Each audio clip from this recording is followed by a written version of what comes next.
UK. On DAB+, on YouTube, on your mobile, and on your side. This is Talk.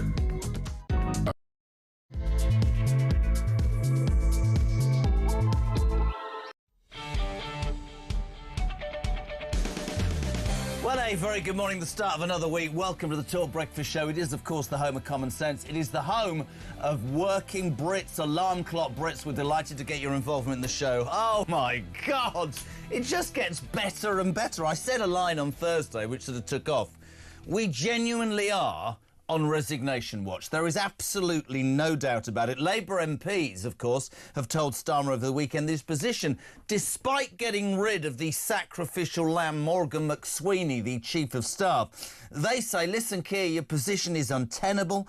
Did he sacrifice McSweeney to save his own skin? This is all about, as we know, appointing that rat, Peter Mandelson, who faces a criminal investigation. You've seen since I was last on, police raiding his two houses. There's talk about the £55,000 he got for being crap at his job, but being given. They should take back loads of that. But I just want to start, right? Morgan McSweeney, when he resigned, said, in public life, responsibility must be owned when it matters most, not just when it is most convenient. In the circumstances, the only honourable course is to step aside. My question this morning is, if McSweeney had to resign because he advised Starmer to appoint Mandelson, then surely the lame duck Prime Minister who's cancelled an address to the nation this morning needs to resign as well. Genuinely, sources are telling us he's sitting in number 10, quite depressed, considering his future. So let's keep at it. 0344 499 1000, text to 87222. And just to get you in the right swing, right, as the vultures circle, as they will politically, God, you'll know it's a bad day when these three things happen, Keir. David Lammis turned on him saying, I told you not to appoint Mandelson. Yeah, brilliant. MPs are lending staff, apparently, to work on Wes Streeting's leadership campaign, ... Not sure that's going to work because he was a protégé of Mandelson. And our Ange on Front of Mail, look, there she is, our Ange, she's had a makeover. Not sure who cut her hair, I think the council, to be honest. But anyway, she says, I want to speed up the HMRC inquiry into the fact I didn't pay stamp duty and get on with it. All of that, plus, and you would know, I'm a massive royal supporter. The old man worked for the royal family for many years. There is understandably increasing pressure on the King and the royal family to apologise to Epstein's victims. We're hearing more about Dodgy Andrew. Maybe he leaked confidential trade envoy docs to Epstein. Christ, I don't know what Epstein had. Well, a micro-penis by all accounts, but he definitely had them all where he wanted them. And the Telegraph reporting today that Reform, who have a big rally in Birmingham today, might be unveiling their shadow cabinet. Robert Jenrick live at exclusive on this show. So many people, so many guests. But we will kick off with the First Lady of the Jeremy Kyle Breakfast Show, who is now on, because you love her so much, twice a week. She's very happy because her partner is returning from Bognor Regis tonight. Good morning. Where's he been? He's been in Ukraine, not Bognor Regis. She's got all coy on him. Yes, but I'm very happy. So he's coming back tomorrow. And do you know what she said? This is genuinely true, Pete. She said to me early risers, she went, I just hope not many people text this morning and go, the Poppy and Jezza show. Yeah, of course you do. You're definitely winding me up. 87222. Now, the Telegraph, it's all over the Telegraph. It's all over every newspaper. And I've always thought with you, your headline in the Telegraph today, Starmer plays his last card as McSweeney leaves number 10. What's your take on all of this, Pops? Well, I mean, the usual line is that Prime Ministers that have won a historic majority don't resign in the first 18 months that they're in power. But it's coming to the conclusion that that's going to have to be where the Prime Minister ends up. Morgan McSweeney wasn't just the Prime Minister's advisor. He was the man doing everything within number 10. That is why this scandal has hit him so hard with Mandelson, okay, because he essentially delegated everything, the control of the whips, the control of candidate selection, the ideological direction of the party, probably what socks he was wearing, donated from Lord Ali in the morning as well, was also being picked by Morgan McSweeney. So for him to leave, people have said this for a long time, if McSweeney goes, the Prime Minister will follow. Now, I'm not sure whether or not he's going to leave today. He did announce last last night he was going to do a speech. Apparently that's now been cancelled. He can't even decide whether or not he's going to have a speech today. You've said, though, that sources have told you he's genuinely massively depressed. He's depressed, he's unhappy. And you can see it in his face. Actually, last week in Parliament during PMQs, when Kemi Badenoch was skewing him, if you looked at his hand was shaking. You know, I haven't seen that actually happen with him before. You can tell he can't do it anymore. It sounds a really hard thing to say, but it's the truth. He's a dead man walking. Yeah, he is. And there will be people who are like, oh, bless. No. I genuinely believe this man, sorry, this is my opinion as an independent person, he needs driving out of Downing Street. But, of course, we come back to it every single morning. Yeah. What's the alternative? Well, what is the alternative? I think something that we've got to acknowledge, as bad as this Labour government has been, and it has been absolutely ferocious, it can get worse. And the reason for that is Morgan McSweeney, for all of his faults, was holding back some of the worst things that the Labour left have been putting forward. I mean, that's really how he made his name within politics, was holding back the Labour left. So if you're thinking about more tax rises, they're going to try and do a wealth tax, they're going to let loose on benefits claimants, they're going to completely unleash all of that stuff, they're going to change their foreign policy position, they're not going to be nice to Donald Trump anymore, so we're probably going to get more sanctions from the US. I mean, it can get a lot worse. And if you look at the frontrunners, you know, they've all got problems in terms of how they can get in charge. I mean, Angela Rayner hasn't answered for her tax fares yet. No. So she what do you think of makeover on front of mail? Well, what a makeover it is. Her hair looks lovely. I don't know who paid for it. I'm sure she's got... HMRC. Sure, she's got more important things she needs to be doing than get a haircut. That's what my mum would say if I owed her money. But look, Angela Rayner's got her tax problems, so that's one thing. Ed Miliband, very popular within the party, but she's actually sorry. He's just playing this. If you are watching on YouTube, she's actually put on TikTok her having her hair done. That is funny. That potentially, right, could be the next Prime Minister of the United Kingdom. Where have we become? Love to know what you think of this, Pete. What have we become that the potentially future Prime Minister puts on TikTok? This is me having me I nearly said the wrong phrase then. I nearly said it. I nearly said having me ginger. What's it done? But the hair. Yeah, I mean... It's extraordinary, isn't it? We're at one of the most, awful places in our history. Can I bring it back to Starmer? I absolutely get that, and I saw it the other week with you. I saw his hands shaking. Every time this man has said in 18 months, I have confidence in that person, right? This is him. This is brilliant. This is him saying, don't worry, I've total confidence in Morgan McSweeney. When was this? Yesterday or the day before? Oh, last week. Have a watch. The Prime Minister chose to inject Mandelson's poison into the heart of his government on the advice of Morgan McSweeney. His catastrophic lack of judgment, telling us now that he did know, has harmed the special relationship, it has endangered national security, it's not the humble address, it's him, it's compromised our diplomacy, and it has embarrassed our nation. After all of this, does he have the same full confidence in Morgan McSweeney that he had in Peter Mandelson?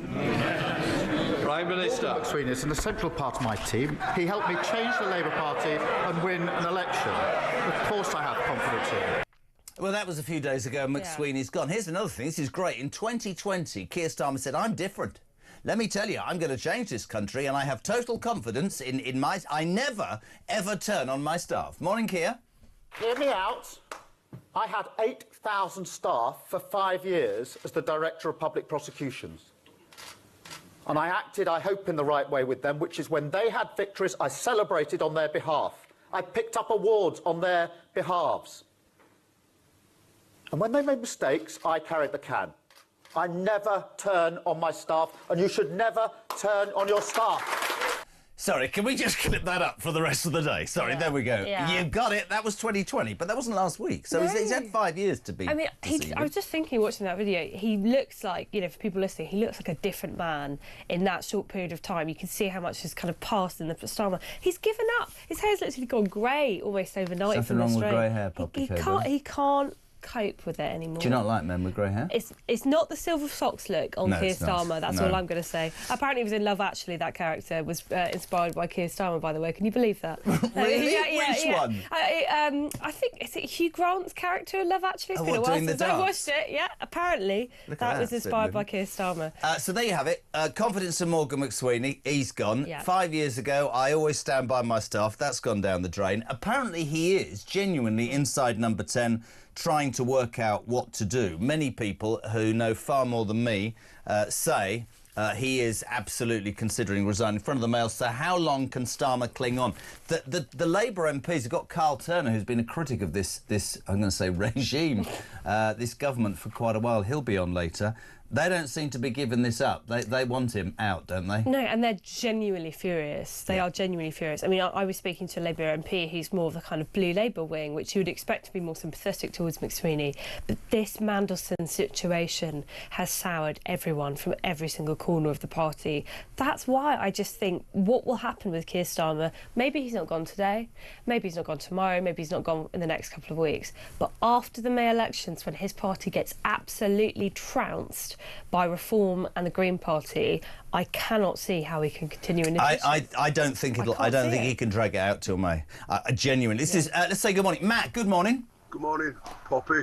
Matt from Warrington. So McSweeney stepped down. That's the start of the dominoes falling over. Let's see who the First Minister is to resign. There's going to be a vote of no confidence in Starmer this week. There's going to be a challenge by the end of the week.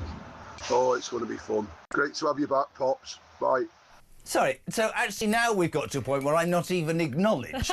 That I just sit here like some idiot and they go, morning, Pops. You're using my nickname as well, that's quite cute. Is Pops your nickname? Yeah. Lovely.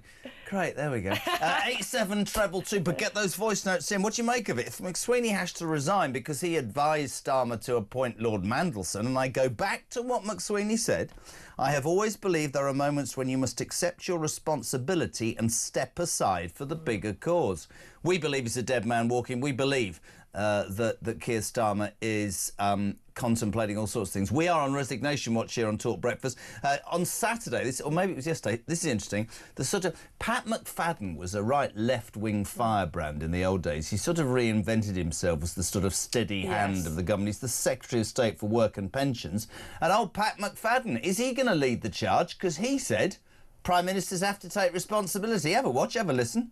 In the end, it's a prime ministerial, well, signed off by the King, but it's a prime ministerial appointment, and prime ministers have to take responsibility for the decisions that they make. I wonder who will be first to show their hand. Because it's all about timing, isn't it? I was saying the other day, you've got a bunch of MPs who go, my inbox is full of emails saying this man's a liability. If I go too soon and he survives, I'm toast. If I go too late and I don't show my support of the right person, my career's history. There's a few ways that you can get rid of Prime Ministers, which we should be familiar with after the Tory government. I mean, ask the Tories. You can have a Cabinet Minister resign, which I think is usually the kiss of death once you start to have your Cabinet Ministers resign. You can have your backbenchers start to give in their letters. I think you need 80 letters, but there's a lot of pissed off MPs. You know, that is not an impossible thing to do, considering how big the majority is. So that is entirely possible. You could have the PPSs, what people will call the parliamentary bag carriers. They could rebel and say, we're sick of Starmer, we want to get rid of him. There are so many ways that Keir Starmer could be removed from his own party. And do you know what I heard at the weekend, and you'll tell me if this is right or wrong? One of the very most important jobs in government is that of the Chief Whip. There is one bitter and twisted person, which is Jonathan Reynolds, who was the business secretary. In the last reshuffle, he thought he was Starmer's best mate, was demoted from business secretary to Chief Whip. One wonders what he'll be doing around the House of Commons. I mean, it's like, I mean, look, here we go. Rayner as MP, says Louise, all the immaculately turned out world leaders, then Raymer stomps in wearing clown boots, the bottle of beer in one hand and a vape in the other. We're finished, says Geraldine and stuff. Yvonne, morning, Poppy. Jesus.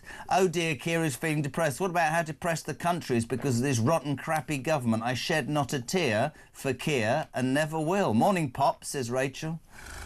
Keir Starmer should have resigned months ago after the 13 U-turns. He has to go. He has no credibility. I love the show. Joanna's in Salisbury. Hi, Jez. Ha.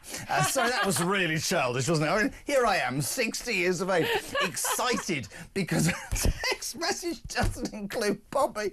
I honestly can't see how anyone can replace Starmer in the Labour Party. Everyone has either tainted themselves with sleaze or been entangled in or anointed by Mandelson's web. What a mess. That's really interesting, isn't it? Yeah, exactly. I think that's the problem, isn't it? Because I was looking at the Labour front bench last night. I was going through the pictures to remind myself who these people are. Who the hell are they? And I was like, oh my goodness, not a single single one of these people is actually organically popular with the population. Maybe they're popular with the lefties and the Labour Party, but none of them is actually liked within the country as a whole. Okay, and I was like, that is a really dangerous situation the Tories didn't necessarily have. They had a few genuine characters that they could bring to the forefront to replace Prime Ministers. But with Labour, it feels like it's already over. It's interesting what you said about Cabinet Ministers. Lamb is turned on him. MPs are lending. West Streeting makes no secret of it, although I will say, because he won't talk to me on air, the puberty blockers thing don't even start me. Angela Rayner and the tax affairs, and you look at the rest of them, their faces. Morning, Pete. Morning, Jezra and Poppy. Great show as usual. Pete from Derby. I'm an alarm clock Brit, up 6 days a week at 5:30 in the morning. Could you do me a favour and just give me a shout out to my 90-year-old lazy thing of a son? Tell him to get a bloody job like I keep doing. You don't listen to me, so he might listen to you guys. Have a great show, guys. The only thing about that is we don't know what his name is, do we? It's no name. So that was Pete. In where? Where was Pete from? We've no idea. Pete's son, get your lazy ass out of bed and get a job. You fexist... No, I'm joking. I mean, listen, he's probably... Oh, got to drop my pen now. He's probably suffering from depression because he's had to do his GC. Oh, I agree with his dad. Honestly, we had to go to work. Didn't you have to go to work? Yeah, I had to get a job. I had to get a part-time job as soon as I was 16, I think. I rang my daughter yesterday, student, 10 o'clock. Oh, yeah. What? I've been up since 5. I'm your father. I should be resting. There's no such thing as layers. My mum used to do the classic trick, you know, when you get the vacuum cleaner in the morning, and she used to just go outside my door, like, zzz, over and over again with a vacuum cleaner. I'm just trying to recover from that side of a story about a vacuum cleaner and what Kev O'Sullivan was talking about 20 minutes ago on Plank of the Week. John in Carmarthen. Morning, Poppy. So good to have you back. Why do you keep having that idiot Kyle on? Brilliant. OK. Now, I don't want to take this the wrong way, because we'd love to get everybody involved this morning. As we said, voice note 0344 499 1000, text to 87222. It's all about Keir Starmer. We're on resignation watch. We'll talk to Kinsey this hour as well about the pressure increasing on the royal family. And I'm a royalist, but something has to be done. But can we just talk about threesomes? Because... in all of his glory, Christian has left... I mean, I'm not having a go at you. Maybe a threesome is something that... Why are you laughing? I want to talk to you about a threesome. I cannot believe what I read at the weekend from the Epstein files. Andrew Loney, who will be on this show later, says he has definitive proof that an ex-Prime Minister... with what's he called, micro-penis boy, Epstein, and a prostitute, or a lady of the night, as Grandad used to say, had a threesome. And it did sort of get me thinking over the weekend, who are we talking about? And I know what I think, but I'll probably be sued. I'm trying to think, what's the British Prime Minister, allegedly, according to Andrew Loney, who will be on the show later, he wrote that the Fall of the House of York's brilliant, really popular man. He says that a British Prime Minister had a threesome with Epstein and a lady of the night. Now, let's just look at the details. Rishi Sunak. No, come on. No. Boris. Well... I'm just going to leave this to Poppy. Who was before Liz Truss? No. Theresa May? Not likely. Not likely, no. Wayne Rooney, maybe. That's just a joke. Gordon Brown. Oh, I can't see it. I can't see it. Tony Blair. Anyway, it's 6:20. I mean, it does get you thinking. That's what Loney's saying, that isn't it, Christian? It's threesome. This is a horrific image to put in people's minds as they might be eating their breakfast. They're not eating breakfast at 6. Horrific. Imagine driving your lorry this morning going, oh, my God. Oh, my God. You're causing a few car crashes on the way. It does on a serious note, and I want to talk about royals when we come back from the break. I want to ask a question to everybody, because nobody can explain this to me. Maybe you will. How did this man have so much... just power, it seems, over princes, dukes, actresses, actors, politicians, prime ministers? It's extraordinary. Well, not just British royals as well. I mean, like, royal families across Europe. There's even worse than what's happened with Andrew. I think Denmark, their royal princess. Yeah, the Crown Princess of Denmark said sorry for being involved with Epstein. She was emailing and being like, I'd like to have your babies. This is when he was a convicted child sex offender. I mean, what's wrong with these people? What did Epstein have? Certainly a micro... I was about to say an egg-shaped penis, according to the deposition. It's just... It is... I can understand why people get conspiratorial, because it doesn't make sense. It does not make sense unless you have to come to the conclusion that there are a lot of incredibly corrupt, greedy, venal people in the world who unfortunately have a lot of money. Because how could everyone have judgment that bad? Genuinely. How could it be? And so many, and I'm not deflecting from Andrew or that rat, Mandelson. No, they're all as bad as each other. But I said to my mother-in-law, I do talk to her occasionally, yesterday, those people who were saying that he was financed by Russia, you look at a man who's got not much about him with respect, who suddenly owns a Caribbean island, a jet, and has billions, and manages to somehow have a network of people across the world in high-ranking positions, and you think, what, you just woke up one day and decided to do that? It's so dodgy, but I do go back to it. I think it's the biggest thing that's happened to this country. And after this break, politically, we're going to talk about the pressure on the King. We've got Kinsey as well. This is massive for the royal family. 6:23, get your voice notes in, 0344 499 1000. We're back next with the Poppy Coburn Show, live and exclusive on Talk Breakfast.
We are going to shred the legal and constitutional framework that makes it impossible for us to stop the boats.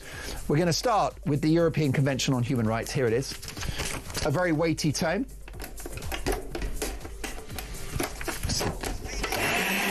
Here we go. This is live radio, live telly. There it goes, look at that.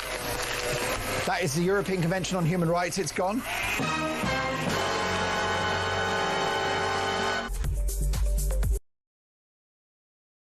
Across the UK, on DAB+, on YouTube, on your mobile, and on your side. This is Talk. Welcome back, 6:25, Monday, February the 9th, and we are officially on Talk Breakfast on resignation watch over the weekend.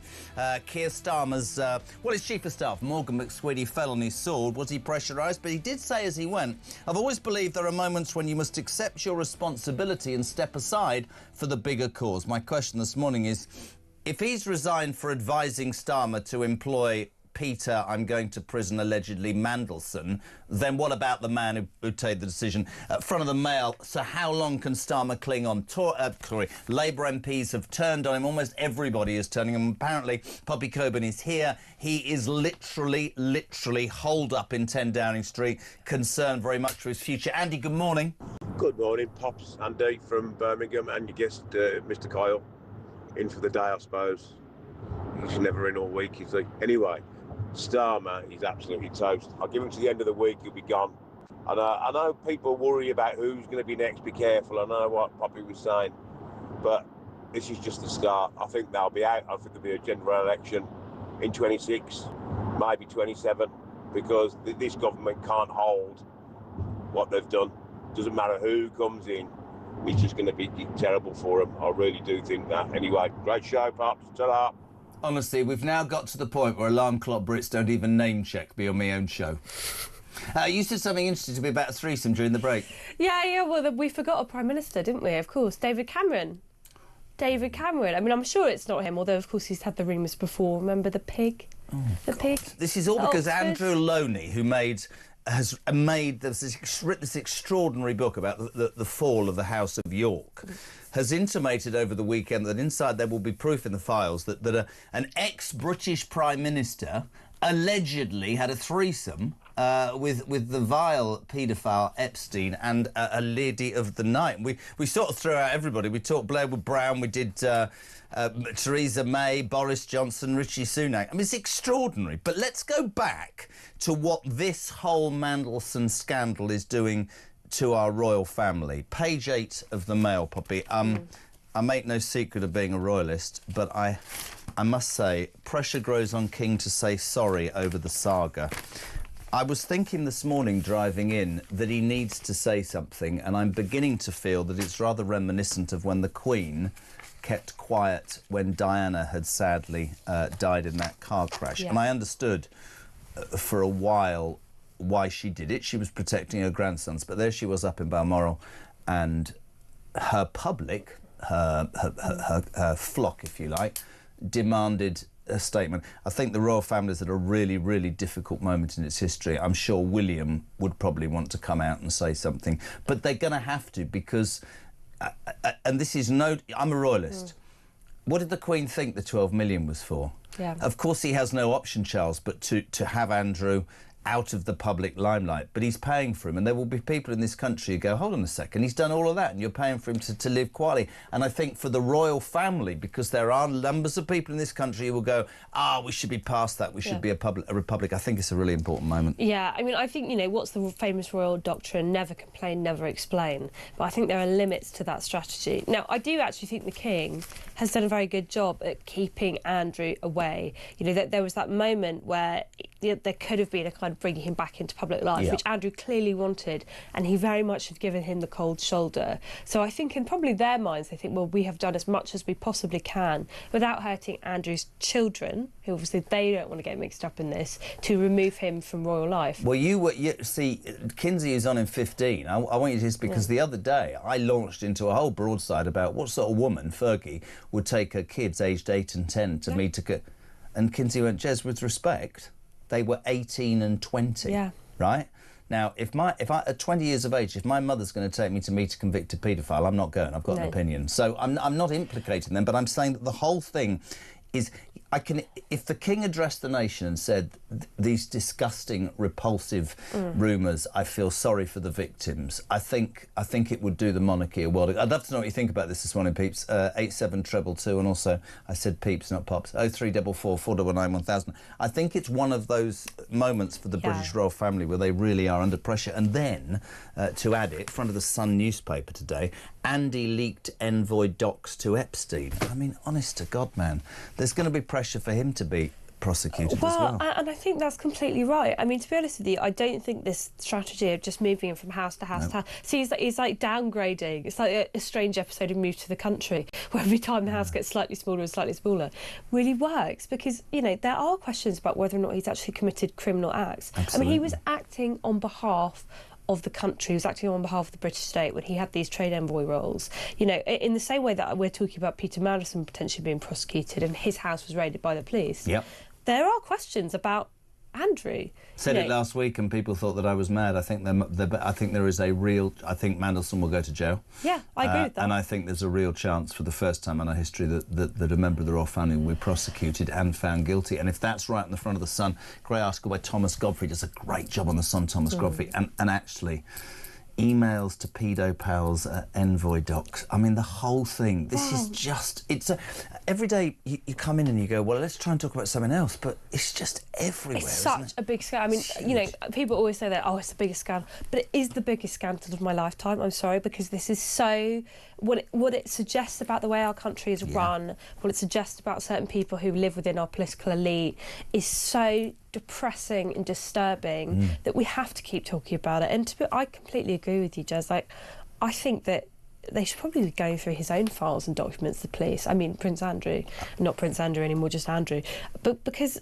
If he was not, I get the feeling, and honestly, if you cut me open in half, I am the biggest royal fan, but I'm telling you, if you took away, and he hasn't got titles, if you took away his privilege, he would be banged to rights, but right now he would be being questioned by the police. That is my opinion, all right? That's how I see it. And his brother, who I have a lot of time for, I saw a picture this morning of 3 years after he did that Newsnight ridiculous interview with the woman, Matlis, or whatever her name is, do you remember when they came to a memorial for the Duke of Edinburgh and the doors opened and frail old Queenie, everybody was sat, Andrew was on her arm. Now, listen, you won't have me ever criticising the Queen, but hold on a minute. You must have known what was going on, love. Yeah. And there's all this stuff about she always protected him, and I ain't telling you on air why I have always believed that she's protecting him, because that's not my place. But I would say this, if the King wants to maintain what the monarchy is, because there are detractors, and talks about modernising it, talk to your people, Charles. Talk to your people. Your people need you to talk to them. I genuinely believe that. I agree with it. And I think if he did that, you know, he would have the country come behind him if he explained. Because I think people got to understand it's a difficult situation. And I think Charles, you know, unlike the late Queen, who obviously it was her son, has no love lost for Andrew. I think he's absolutely furious at Andrew. Can I throw something else in that I'll get told off by Kinsey? What if he's scared to? What do you mean? What if he's scared to? Why has he protected Andrew for so long? Is it because he promised his mother that he would look after him, or is Charles? I'm going to say something. Is Charles squeaky clean? Are any of them? Yeah. Because you just said it. The thing about this scandal is it makes you question almost everything It's true. about the fabric of what we were all brought up to believe in. Page 2 of The Sun. Yeah. Cops must probe Andy like Mandy. I wish my old man was alive. He'd be the stuff that drinking this in, man. The stuff that I find so upsetting about the Andrew stuff is that, you know, there have been people coming out, people who like diplomatic officers and people who were working closely when they were police protection, talking about how outrageous his behaviour was, and this is going back years and years and years. Now, I understand that those people, you know, they're sworn to secrecy, OK? It's not their place to come out and tell people what was going on. But people within the royal family knew about Andrew. Yep. They may not have known specifically about Epstein, but they definitely knew about certain proclivities of his. And that's why it's so important that the King draws a line and really puts some distance between them, because he has to at least convince people there is that distance. And the other thing is, you know, sitting here doing this, one of the things that infuriates me as a Brit and as a dad and a granddad is the child grooming gangs inquiry. The more I read about that, the more I think the establishment, for whatever reason, at whatever level, has covered something up. And I'm not a conspiracy theorist at all. When you look at this and you hear about fingers in pies and Epstein and files and cabinet ministers allegedly selling secrets, the whole thing makes you question. And I'm not like this, but I will say it. How many things are actually covered up by those in a network of power, and why I believe the country's going to change with its green government reform. I just think this country's woken up to. This can't continue. This is morally wrong. Let's get a Pete, good morning. The more I hear about this Mandelson, Epstein, Andrew, I'm just wondering, right, if this is all about espionage, all about honey traps with these women, getting these men, agents, ministers, government officials into compromising positions with these women so they can blackmail them into handing over state secrets. Beginning to think this Epstein may well have been, it was a horrible piece of work, but could he have well been a double agent? You see, a lot of people say it's conspiratorial. I go back to what I said at the beginning of the show. How did he afford an island? How did he make his money? Or how can you not be conspiratorial with him? Yeah. I mean, the whole story stank to high heaven from Yeah. the very beginning, from when his suicide in the prison cell, which a lot of people pointed out looked a little bit suspicious in various ways. Have you heard that story over the weekend? That a new inmate came in on the night that he... there's the video footage. Have you seen this? No, I haven't. Honest to God, you think I've turned into a... It's just every waking moment. I'm obsessed. A new inmate came into the segregation unit and went towards his cell 3 hours before he died. I mean, well, if he was a Russian agent, you're telling me the Russians wouldn't have killed him? Is that why America's kept quiet? I've got no idea. The whole thing is literally, to anybody, it's bizarre. And you're right about the question of his money, because you can understand how he became a millionaire. Yeah. He was working at Bear Stearns. He had that close relationship with Les Wexner, who was the Victoria's Secret founder. But then there's the question of how do you go from a millionaire to a multi-billionaire when Yep. everyone is saying, oh, Epstein wasn't actually involved in those funds. He wasn't actually involved in the managing of that money. It's like, well, where did it come from then? Yep. Because you can look in some of the emails that have been released previously in a different tranche of documents with Barclays Bank and JP Morgan, that people are raising concerns about all the money that he is depositing into their accounts. And they're going, where's it coming from? And the high-ups at the bank go, don't worry about it. He's a good client. Oh, God, honestly, Christian, we're going to end it. It's fascinating, isn't it? 0344 419 1000. Bill in Romsey, good morning. I think Starmer is shaking in his boots about PM's questions this week. I think he might call for a leadership battle. Between better for him now than after the by-election. The election's in May. This is his only chance to hold on to power. What, call their bluff? That's interesting. Paul says, morning, JK and Pops. Pathetic, Jez. Starmer isn't going anywhere. He's too arrogant and narcissistic to quit. He'll give us some word salad and blame everyone else. Andy, a suggestion in Coventry. What about the Pops and Pop show? It has a certain ring to it. You can do one. Sonia, good morning. Starmer has no regard for this country. Rayner has no clue. Mad Miliband will have us thrown into the dark ages with his insane green energy madness, treating us no idea to run a business, let alone a country. If we had an election, it would be devastating, as neither Reform nor the Conservatives would get enough seats, leaving the horrific project of Labour getting in again. Not sure I agree with that. But Neil Harrison from Hull, why don't you become Prime Minister, Jerry? Don't ever, ever, ever call me Jerry. That goes back a long way. It was never the Jerry Kyle show. Just bear with that. Never call me Jerry. Now I'm going to get, aren't I? Morning, Pops and Jerry. Why did I even say that? Hugh Saw, basically saying, morning, Jez, chin up. Think of poor old Captain Starmer today as his creaking ship limps on. The loss of his navigator, Boaty McBoatface, is the final nail in his political coffin. There is nothing left for this awful administration. Mick says, Jez, Pops, what the hell's Rayner doing on TikTok? She'd go to the opening of a car door if it would get her publicity. And also Billy in Fareham, where my train got stuck yesterday. Jez and Pops, here's a prediction to discuss. Starmer clings on, maybe has a reshuffle, but in a last twist he goes to King Charlie and gets a general election before the by-elections in May. Just don't see it. I think there's something, a point at which you would sit there and go, there's no way back. I know. It's, you know what it reminds me of? The film Downfall, Hitler in the Bunker. It's over now. There's no way to come back from this, you know. There isn't. And you know, let's go back to what we've always said. The most unpopular Prime Minister, and we've had a few, let's be honest, we've had a few. No, it's a real achievement. It's probably his only achievement in government. You know, but I mean, that's a legacy, isn't it? Yeah. That you are. I just think he was always out of his depth, and I think that the sands of time are shifting. Listen, we'll move on to Reform after the next break. We're going to get Kinsey Schofield, the doyen of everything royal, is next from LA. Morning, Liam. Morning, Jez. Liam in Yorkshire. As much as I'm loving seeing Starmer squeal, like he's made us squeal for the past 18 months, surely it's better the devil you know, because what could follow him in is absolutely terrifying. But who's going to follow him in? Calamity, Madhead, Angela Rayner, who cuts her own hair. Oh, God. Roll on 2029. Cheers, mate.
across the UK, on DAB+, on YouTube, on your mobile, and on your side.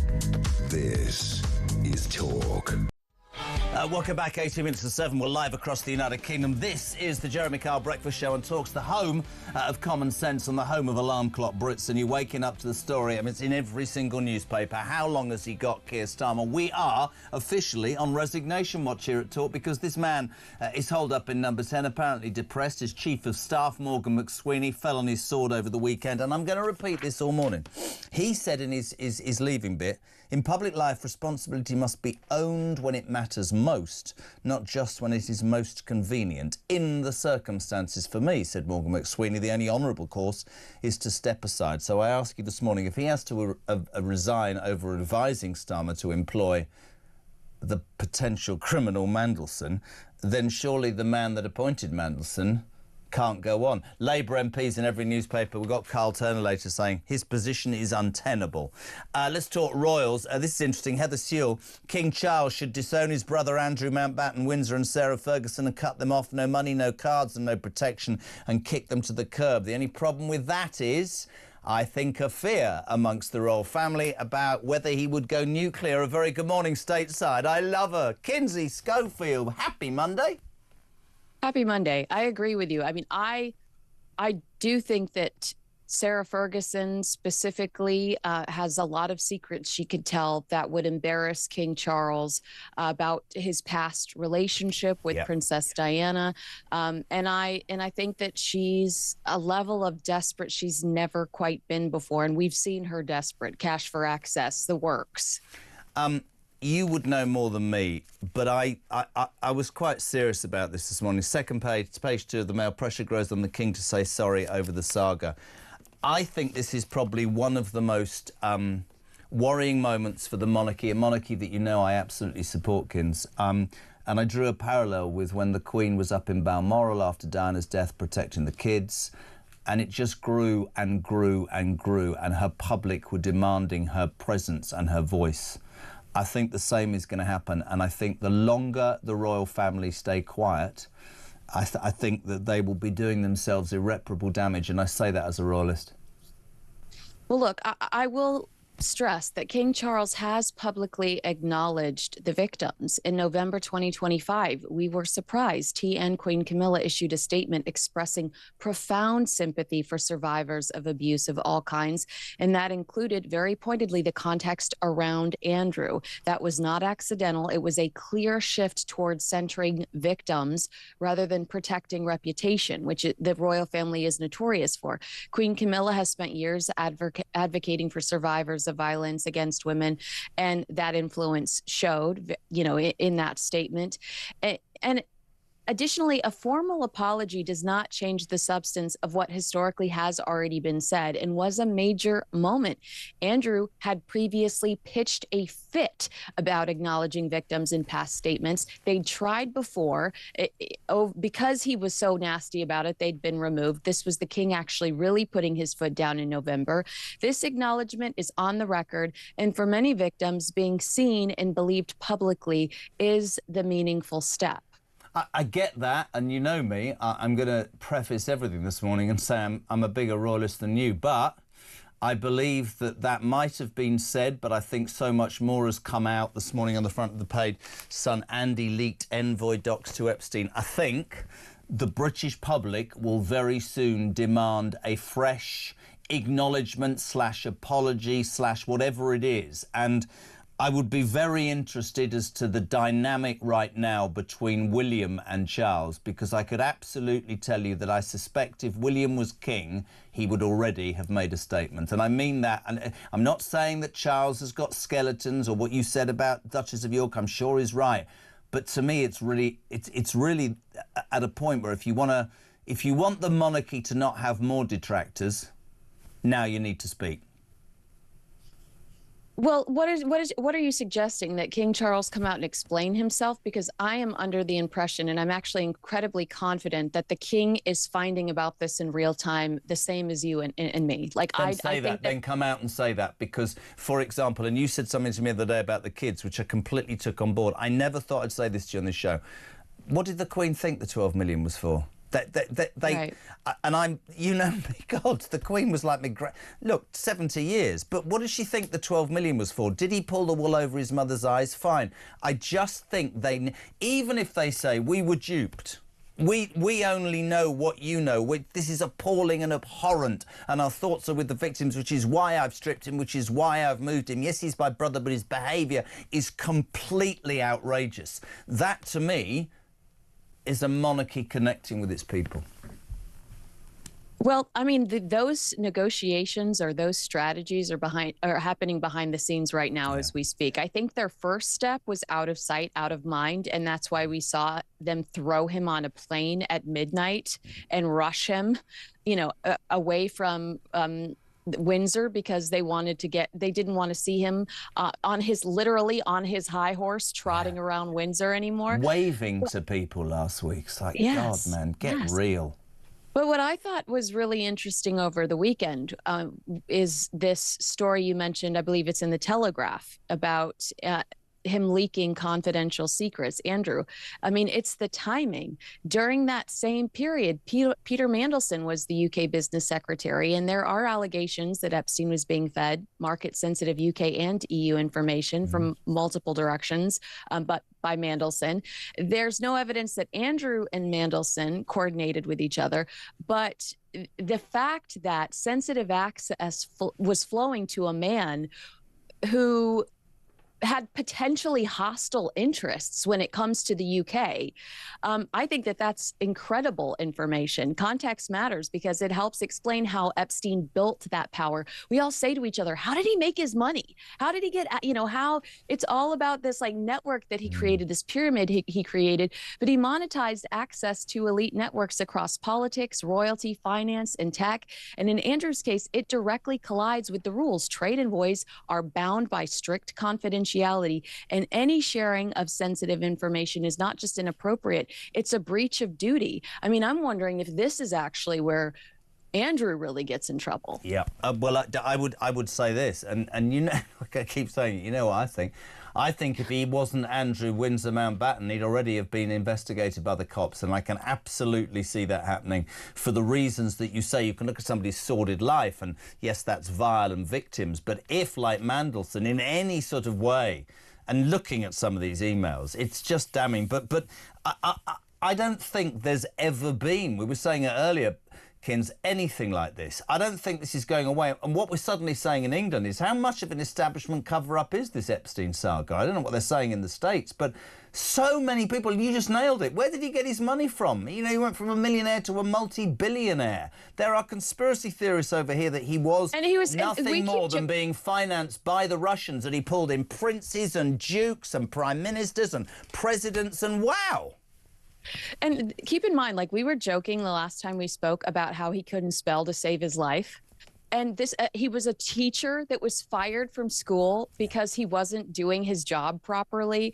It doesn't make sense. Like, he attracted these people through vices, through sin, and it was like a giant pyramid scheme. But yeah, I just think that Andrew has really dug himself into a hole here beyond anything that the king could have ever imagined. And I know people have criticisms about King Charles, but he had an affair with one woman. He had an affair with one woman who he married, who he is still happily married to, who he should have married to begin with. Yep. But otherwise, I think he's a pretty great human being.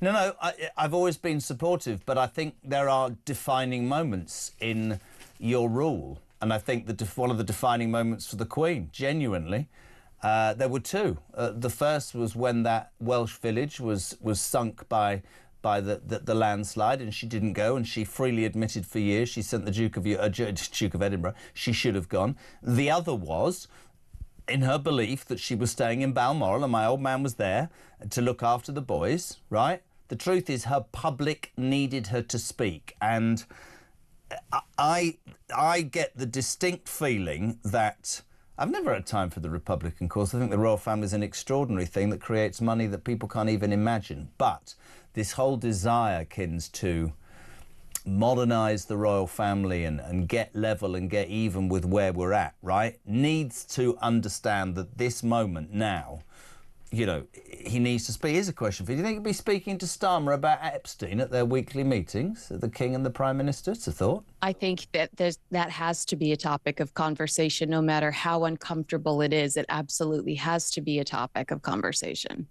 It's just the whole thing. And we Poppy's here as well. We just sit here and think, how many more layers are there to this? How many more moments are we going to wake up to stories that you just think, secret sex, just so much. I mean, you know, last week we had Prince Andrew Epstein and a threesome. Over the weekend there are reports from Andrew Loney that an ex-Prime Minister Epstein and a call girl had a threesome. So we're all sat here trying to work out it is. It's unbelievable. Seriously.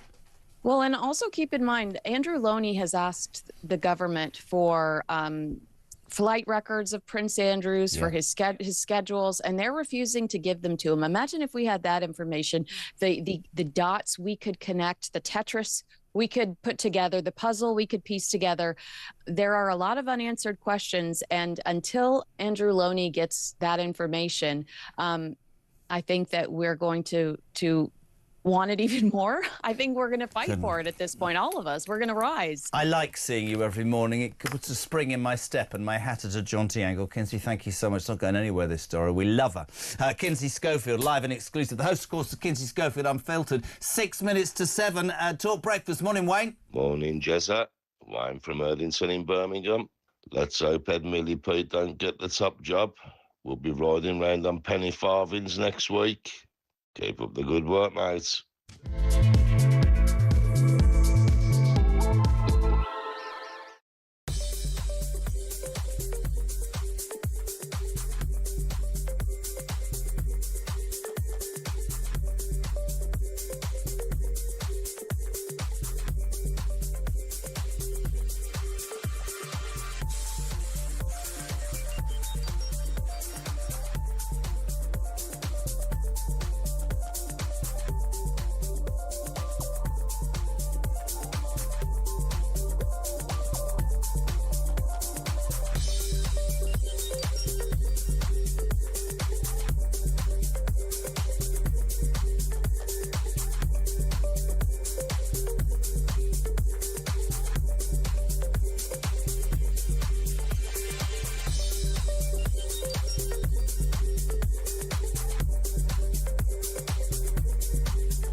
There's no way that the Prime Minister should have appointed Peter Mandelson as our ambassador to Washington, given the official briefing that he'd been given. But he went ahead and did it anyway. I don't think we can trust his judgment ever again. And I think the Labour Party is waking up to the fact that it can't trust his judgment ever again. Is it his judgment or is it Morgan McSweeney's judgment? And should Morgan McSweeney go? And Morgan McSweeney, who's Peter Mandelson's protege, very obviously gave the Prime Minister bad advice. But ultimately, responsibility rests with the Prime Minister.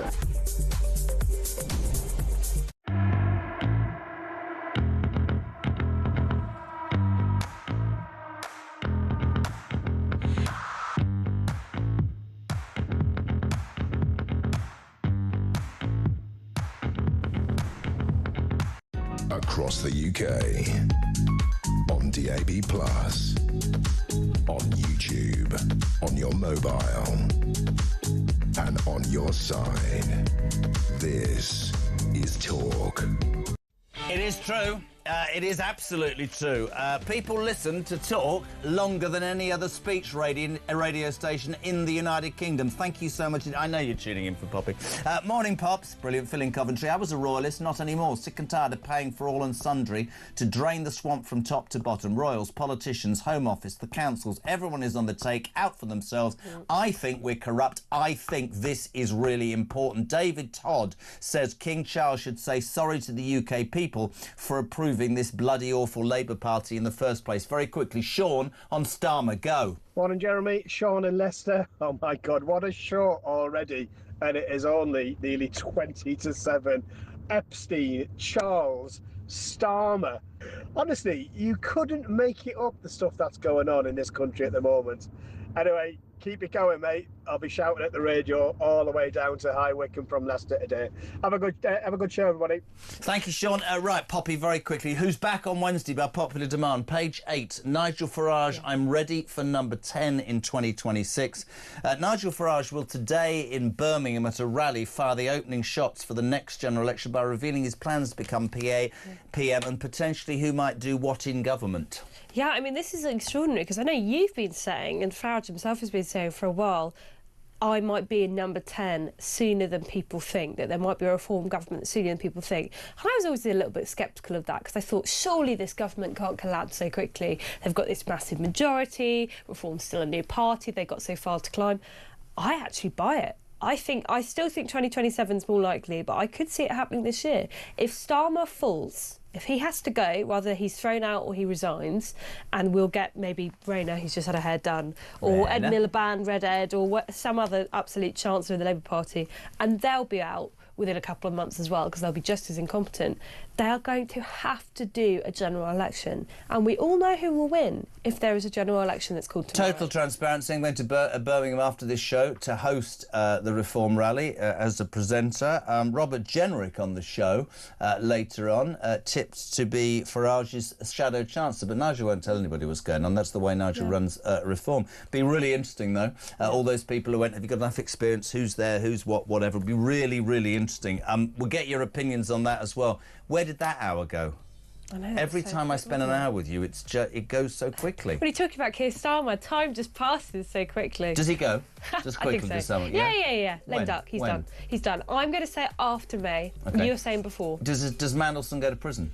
Oh, I hope so. Brilliant.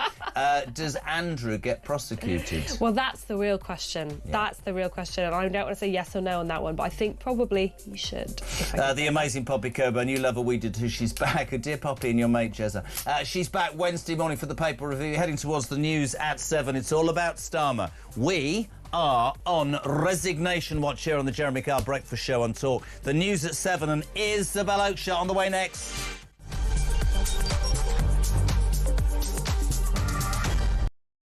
We reject! Behind me is the highly controversial location for the proposed super embassy. Tuesday is the deadline. Yes, this would be the biggest embassy in Europe if approved. If Starmer bows down to Beijing, as these protesters are saying. Behind me you can see nobody wants this. No depression at borders! We know that we have to stand up to the abuses of China. And what worries me is that we have a government right now that seems to be scared of China. What are you doing here at the protest? That's an interesting sign you've got there. Clearly you're not a fan of our Prime Minister Keir Starmer. Why is that? He's kowtowing to the Chinese government, right? A dictator regime. Robert Jenrick defected to Reform yesterday. He called the Conservative Party and Kemi Badenoch a leader with no backbone. She's obviously shown up here today and done a speech. It's kind of unprecedented to have that sort of flagrant support. What did you think about her speech and her backing this? I think any party backing our cause, like going against the building of the embassy, I'd say we welcome them. Why are you here today? So I'm Tibetan and I'm here to oppose the Chinese mega embassy being built here.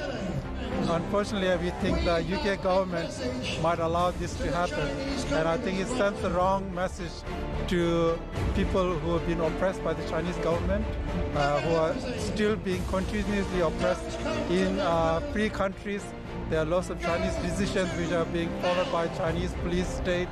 Now, we know that there are plainclothes Chinese policemen potentially in the crowd, so a lot of them want to stay anonymous, which is very understandable. Why are you here today?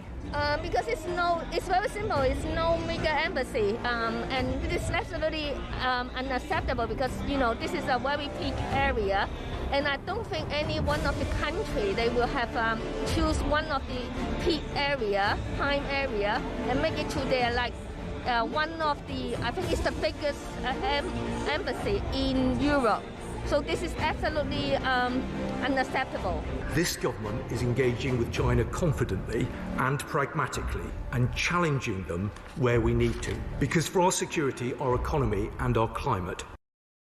Across the UK, on DAB+, on YouTube, on your mobile, and on your side.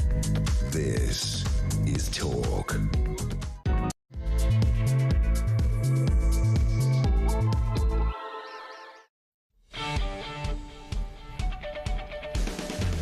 Hey, very good morning. Welcome back. Just after 7 o'clock, you're with Talk's the home of common sense, and it's the home of Alarm Clock Brits. And thank you for making this the speech radio station that people listen to longer than anywhere else, because it's about you. It's about what you want to talk about, the news through your eyes. You can be on between now and 10 o'clock throughout the day, in fact, 0344 499 1000. Those voice notes or calls to Christian. You can text 87222. Just start your message with the word Talk. You wake up, there's one story in town. It's called Epstein. We've got Labour MPs in absolute open revolt. The front page, let me stress the importance of this. A Prime Minister, right, with the biggest post-war in modern history. He should be as safe as anything.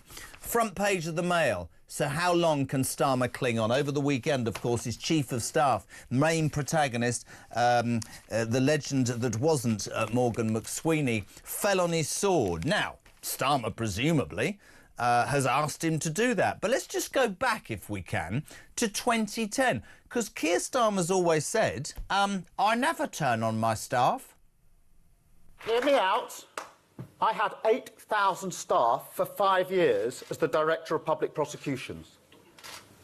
And I acted, I hope, in the right way with them, which is when they had victories, I celebrated on their behalf. I picked up awards on their behalves. And when they made mistakes, I carried the can.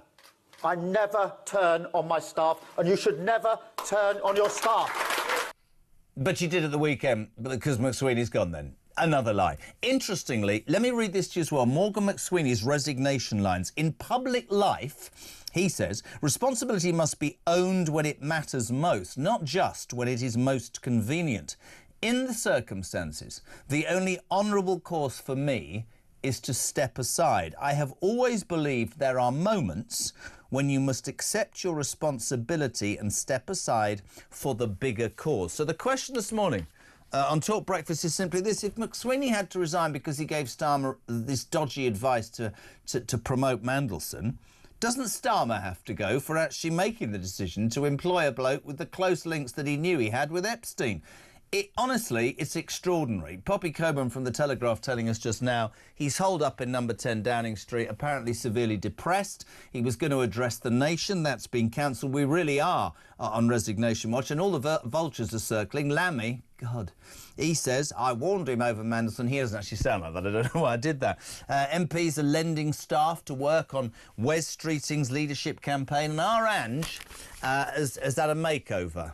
And for all the people who are texting Christian about the wash, cut and blow dry that she's having, just very good. 87222. A lot of people are saying, what's the alternative? That's even worse, isn't it? Let's say morning to Dan. Hello, Dan. Morning, Jezzo. It's Dan from Kent. While this rudderless government runs around in chaos, the rest of us are sat here on some budget airline watching the cabin crew fight over who gets the captain's hat. We still have our problems like the economy and legal immigration. That's just been put on the back burner. That won't be sorted. This will drag on for months, this Epstein problem. The Labour are in chaos. Whoever they appoint will just be a complete failure. We just need a general election. It's absolutely Awful. Makes me so angry. Do you know what's interesting about the alarm clock Brits who I love, right? Every single person sounds depressed. And why wouldn't you sound depressed? Because this country is essentially on its arse. We say a very good morning to a woman who always puts a spring in my step and my hat at a jaunty angle, the legend that is Isabel Oakeshott. Good morning. Good morning. Well, I bumped into somebody yesterday here in the Middle East who recognised me out of the blue. And I can tell you, she's a British lady who's been living in the Middle East for 20 years. And she bounded up to me, and I can tell you she was virtually in tears about the state of the UK. There are so many people all over the world who are watching what is going on with our wonderful country. And even if they are separated from our country by geography, they care deeply and they are so upset by the shambles that we are in and the decline of our country. These are people who love their country. Just because they live overseas for a period doesn't mean they have any less love for their country. And I was really taken by that. You know, I felt quite, it was almost quite awkward because she was basically crying as she met me.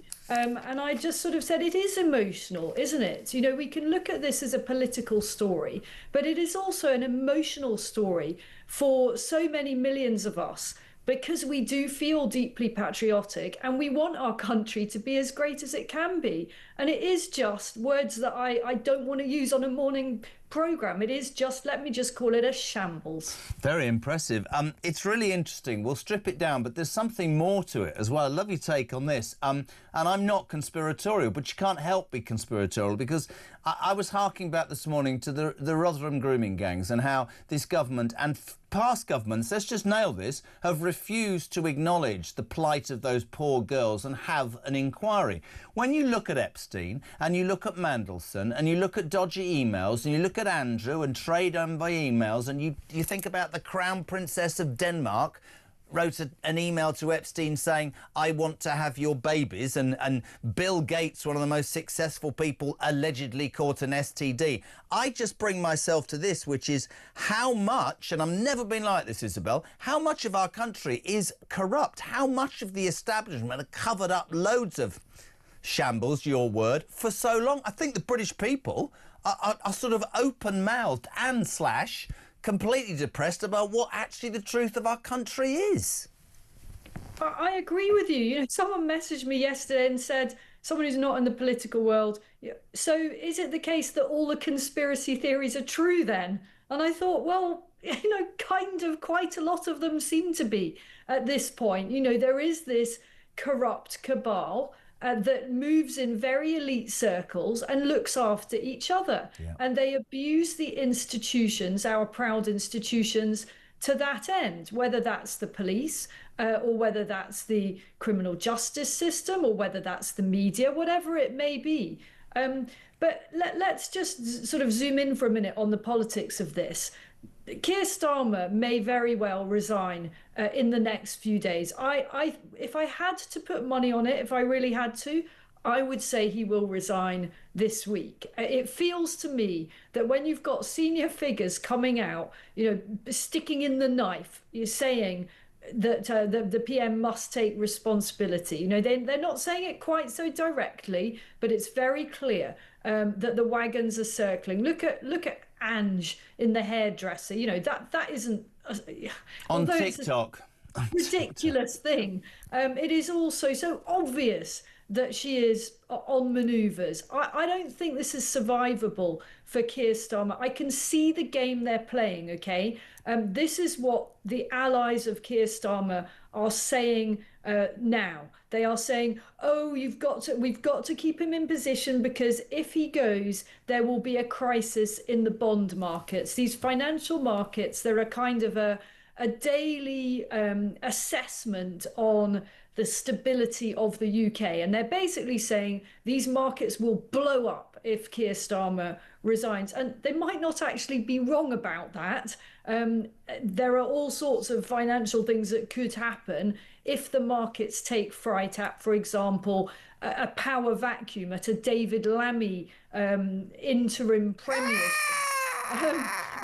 Exactly that. The markets may take a massive terrified intake of breath. Surely to jump in there, that's just an excuse by his allies. Prime ministers have been ousted before and the bond markets all recover. That's just them throwing what they've got left at this, isn't it? I mean, well, precisely. That's the argument they're using. Yeah. They're also sort of saying, please, can we just wait until this report comes out from the Intelligence and Security Committee? That's going to take weeks. So that's otherwise known as playing for time. And finally, the most lame argument that I've seen and heard in the last 24 hours is that Keir Starmer can't resign now because of the international situation, because of Ukraine, because of Iran, because of, probably Chagos as well. I mean, come on, guys. There's always wars everywhere. So that's not going to fly.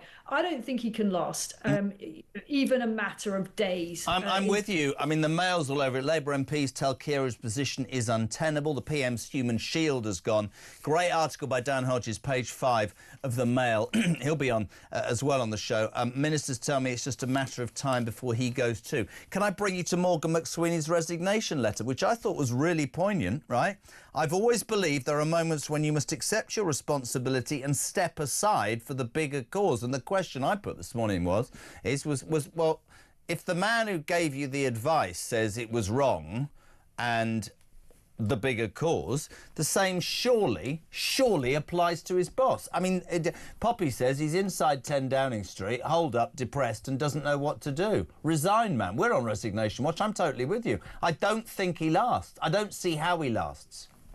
It is not possible, and even if it were possible, the Labour MPs are not stupid enough to imagine that this is anything other than devastating for the party's reputation. Yeah. You know, the longer Keir Starmer goes on, the more this story just goes on and on. It gets more and more poisonous by the day, and it's incredibly corrosive. You know, Labour's poll ratings are already absolutely down the pan, you know, under 20%, which for a party with a huge majority is absolutely pathetic and truly alarming for Labour MPs. And I predict that they will go down several points more this week, whether or not Keir Starmer resigns. But if he chooses to hold on for a number of weeks, I think that the party will be in real trouble, and there's not many weeks to go now before those May elections. In your experience, and you've got so much experience politically from a journalistic point of view, did you? I mean, we can all sit here and go, look, Labour will bankrupt the country. Have they got a plan? Blah, blah, blah. But we were so, all of us, fed up with the lies, the lack of seeing through anything the Tories did. I mean, at the end, 14 years, nobody was listening to the Tory party. Don't care what anybody says, right? They've achieved this in 18 months. You cannot tell me that you thought it would be this bad. This is, I mean, the Epstein thing is I think, the biggest political story for 100 years. I think it's bigger than Profumo as it goes. But you're looking on screen at a man who has the biggest post-war majority, and we can absolutely tell you he's toast. It's now, or at some point, he's going to go. 18 months in from winning that election, Isabel.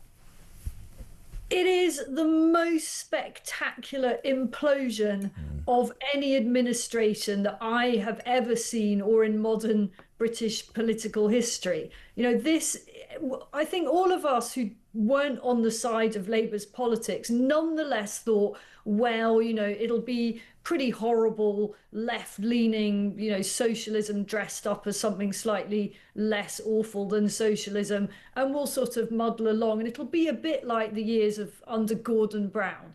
And nothing could be further from the truth. It has been one catastrophe after another, starting with those summer riots and the abysmal, appalling, reprehensible way Keir Starmer dealt with those, trying to characterise people who took to the streets peacefully as all being far-right thugs in the wake of the Southport killing. That, for me, was the start.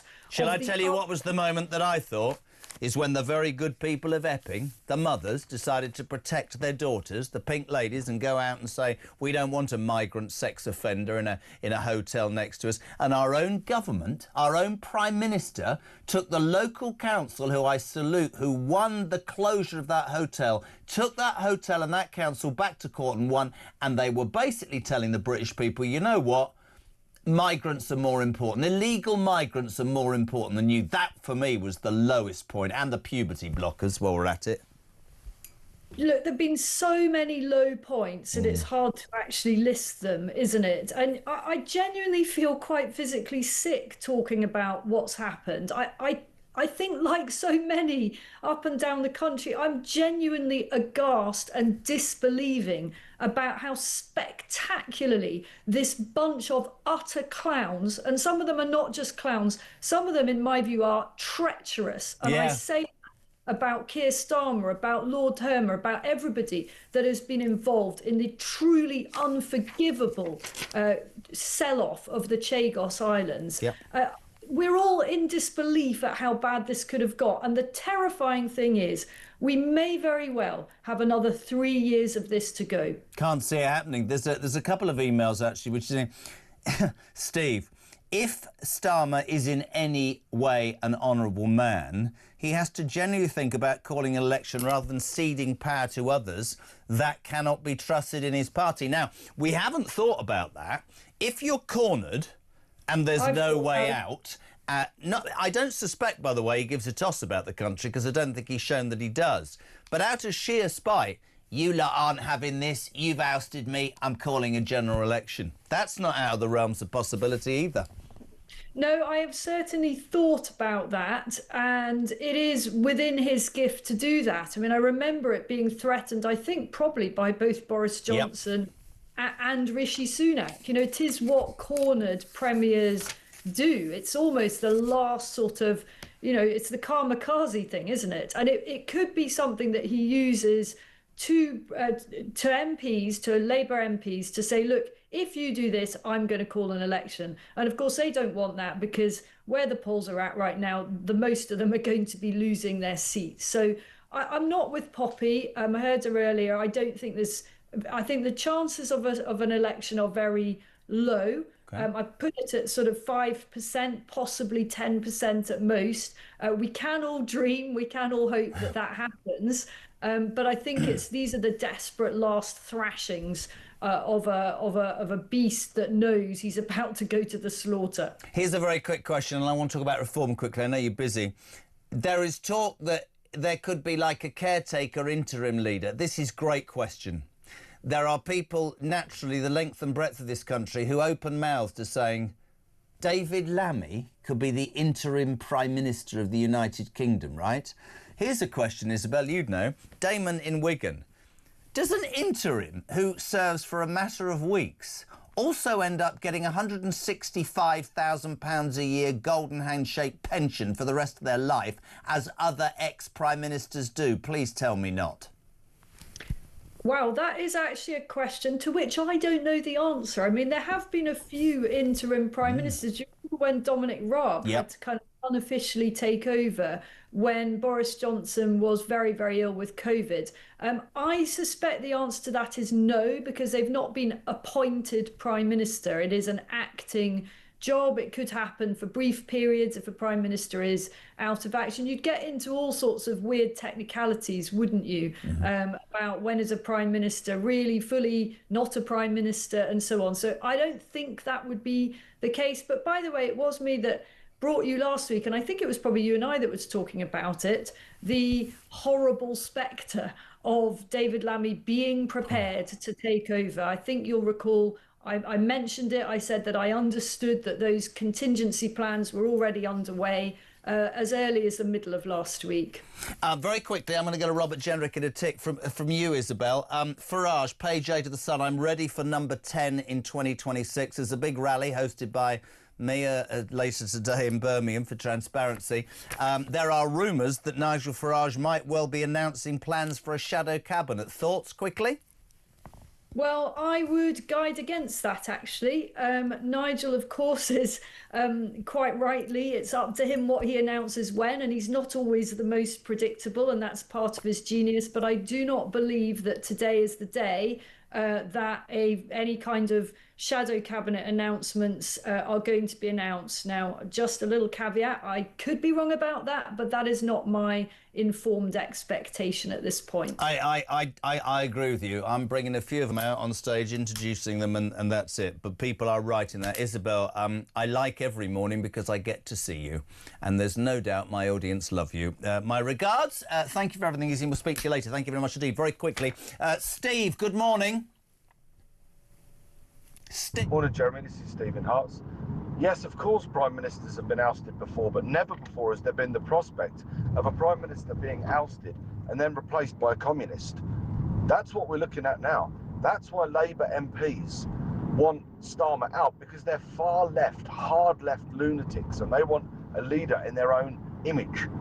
The markets will not just panic, they'll collapse. The pound will collapse. Be careful what you wish for. If Starmer goes and doesn't call a general election, Britain will be plunged into a very deep, dark recession. Try and have a good day after that cheery message, mate. See you later. Yeah, how can I? And there's the irony, isn't there, right? This appalling lame duck, least popular Prime Minister in history. There are many people saying, understandably, he might be horrendous, but the alternative is even worse. Stephen Selly, Isabel, you must be very naive if you think this is a new thing. And by that I mean the people in power or people with plenty of money get away with whatever they want. I saw this in the 1990s when I was a Met police officer, Dale Peacock, Jez. Isabel is absolutely right. And as soon as this Mandelson stuff started coming out, I said, that Starmer would resign on Friday the 13th. We are on resignation watch. Will it be this Friday? This is Talk Breakfast, and we'll go live to London and say a very good morning to Robert Jenrick, who, of course, is now a Reform candidate. Morning. Morning, Bobby J. How are you? Very good. How are you, sir? I'm all right. Warmer than you, and you've got no coat on. You're showing yourself to be a man of the people. Have you ever in your life... Did you ever think that we would be in a position where the entire Labour Party says, so how long can Starmer cling on? This man had the biggest majority in post-war British politics. He's a lame duck, isn't he, Robert Jenrick? Yeah, he is. Look, this is a government that is collapsing before our very eyes. It's in open revolt against the Prime Minister, and presumably he's only got a short while left in office. And then what's going to happen? There'll be a long, protracted, messy, chaotic Labour leadership contest, and absolutely nothing is going to get done in government for months and months and months. And who is the big loser in this? Well, it's the British people, isn't it? Because everyone watching and listening to your programme this morning who's worried about their wages going nowhere, their bills going up, crime, their high streets being hollowed out, immigration continuing to be out of control, will be listening to this and thinking, what on earth is going on? Why is no one focused on the actual problems that the country is facing, instead of turning in on themselves once again, just like the last Conservative government did, frankly, when Boris and Liz Truss and Rishi Sunak's governments fell apart in short succession? Why can we not just have some stability and a government that's actually going to get on and fix things in the country? It's a really interesting point somebody just made, that Starmer is naturally cornered. They think they saw him, his hands shaking on Wednesday. McSweeney sold down the line. So I'll ask you about that quickly. Morgan McSweeney, in public life, he said, responsibility must be owned when it matters most, not just when it is most convenient. In the circumstances, the only honourable course for me is to step aside. But my question to you, Rob, is if McSweeney has to resign because he advised Starmer to appoint the liar that's Peter Mandelson, doesn't the man who took that advice show terrible judgment and does need to... I just don't think there's any way for him to go. No, he has to go. Has to go. Yeah, well, look, you're right. It's a completely mad situation. The guy who gave the advice has to resign, but the guy who took the decision doesn't. He gets to stay as our Prime Minister. People listening to this will think that's completely mad. Obviously, Starmer is admitting that he made the most terrible error of judgment in appointing a serially corrupt, depraved liar as our ambassador in Washington, be sacking the bloke who sent him some advice rather than questioning himself as the guy who took the decision. But actually, you know what? I've just been in my constituency in Nottinghamshire all weekend, and most people don't really care about Peter Mandelson. They always knew he was a bad man. They can't believe he ended up as our ambassador in Washington. But what they really care about are all the challenges facing the country in their own lives. And they're looking at this complete mess in Westminster a Labour government that is now just basically fallen apart, and thinking, why can't we just have someone and a government that's going to actually focus on the real challenges facing the country? And that is why myself, Nigel Farage, Reform are meeting in Birmingham today to set out how we are going to step up now and begin to prepare for government, so that if there is an early general election, which I think is looking increasingly likely now, we're ready to actually serve the country with a strong set of candidates, people of stature and credibility from outside of the main political parties, wherever possible, who can really give something back to public life and to the country. Get serious, credible policies so that you can be confident that we can run the country in a way which, frankly, it hasn't been run in recent years under either Conservatives or Labour, and a top team of people who can grip things in a way that this shower just haven't done in recent years. And I think you're right. I think when you're in the media and when you're in politics, you can get bogged down. We sit here and we go, you know, will he trade in a sulky way anybody taking his crown by calling an election? I guess what parties like the Greens, straight face, and Reform have to do is they have to argue with the British people this is what we should do, rather than carp from the sidelines. Just very quickly, you've been in politics long enough. We've talked about how the vultures are circling. Lammy, we've seen Rayner on the front page of the Mail having a makeover. MPs are lending staff to work on Wes Streeting's leadership campaign. We'll talk Reform, but if he does go, who's your money on? Oh, look, I don't know. Look, well, let's take those in turn.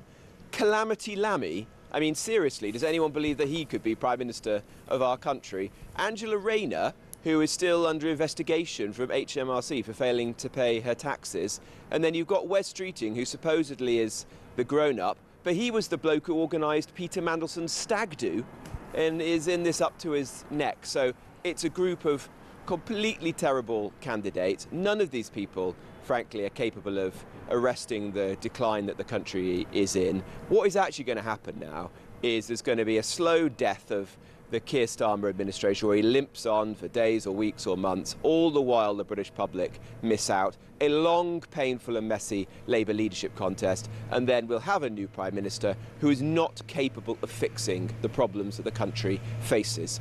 And there'll just be lost months and years before we tip into a general election. People laughed at Nigel Farage. Myself and Reform have to focus on now is actually being ready so that the public can have faith that this is not going to happen again. We've had this succession of failed governments under Boris, Liz, Rishi, Starmer, whoever comes next, Angela Rayner. We mustn't let this happen again, because the country just can't put up with this for years and years to come. Page 8, Farage, I'm ready for number 10 in 2026. Nigel has said for a long time he didn't think this government would last. You talk about we're going to step up. We're going to talk today in Birmingham about what makes us. Some of the papers reporting, you'd have to answer this, that Nigel Farage is going to surprise you all and announce who's going to work in what sphere in terms of some sort of idea of shadow cabinet. Any news on that, Bobby J? I don't know. It's ultimately Nigel's decision, and he's going to be setting it out very soon. But he's certainly going to say that he's going to be opening the selection of parliamentary candidates, because we now want to find people of real stature to come forward and to serve as members of Parliament. He's going to be saying in the coming days he will set out that top team. And he wants it to be people, some who will have experience, who have come from other political parties, but a lot will come from the outside world, which frankly is more important, because people are sick of just the same old names and faces. They want people who run businesses, veterans, doctors, nurses, people who've run prisons and hospitals well, people with real experience of the world to come forward and run government departments. And then we will be setting out serious, credible policies on immigration and crime, but also on the economy and public services, because we've got to fix this country now and turn it around. That people want to see answers to the problems, not just more failure like we've seen from successive governments. You know I have a job to do, and you'll be delighted to know that it'll be me interviewing all 8 of you later in Birmingham, you lucky man. What job do you want? Be kind. Yeah. Oh, well, if you answer this. There are rumours that you will be Nigel Farage's shadow chancellor. Other people are saying, with your experience from the Home Office, Home Secretary, you described it just then as people from other political parties. If you were offered either of those roles, shadow Home Secretary, shadow chancellor, would you be happy to accept that?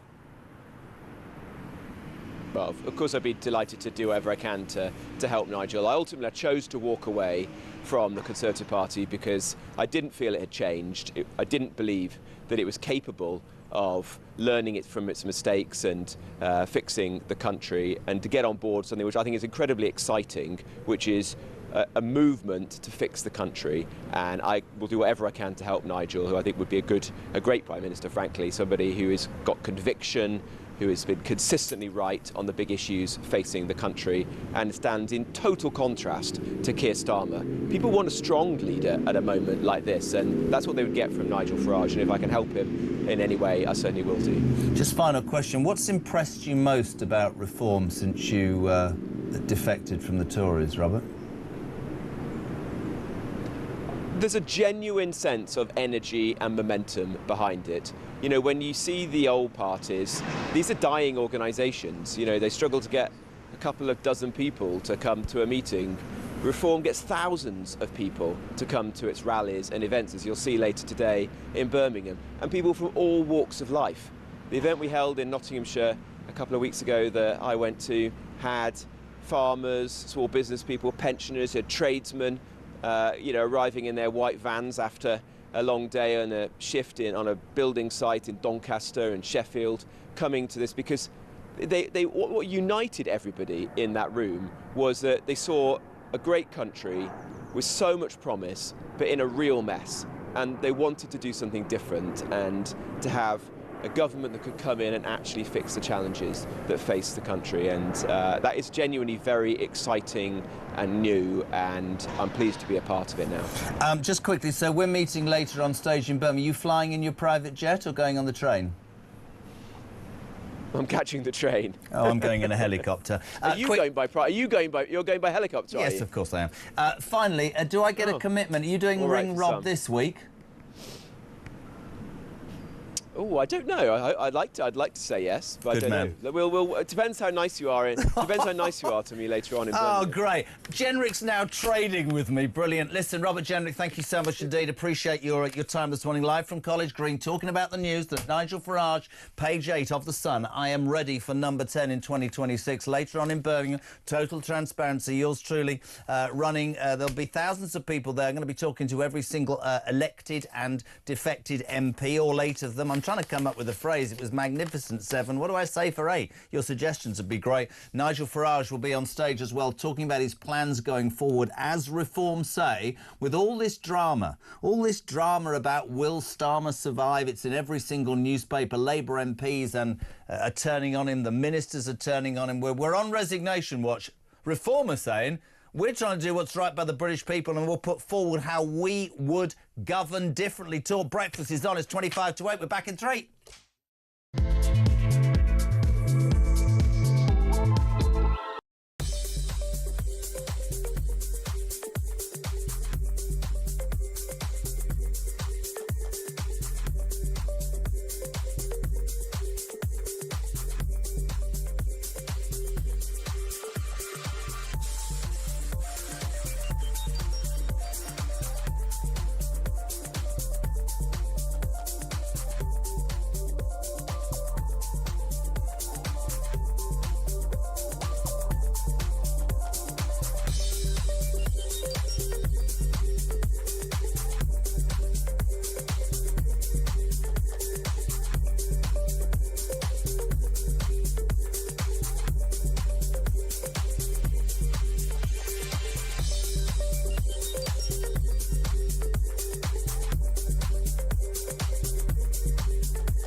should we even be looking towards Starmer? Who is actually running the country? It actually opens this Pandora's box of who is in charge, because it doesn't actually seem like Keir Starmer, Mr. Goody Two-Shoes, Mr. I'm a lawyer, I'm going to tick every box and look at everything, is actually running it. So I do wonder, who are the powers that be at the Labour Party? The Spectator wrote a great article about it all, about the people who are actually pulling the strings, and it's not Keir Starmer.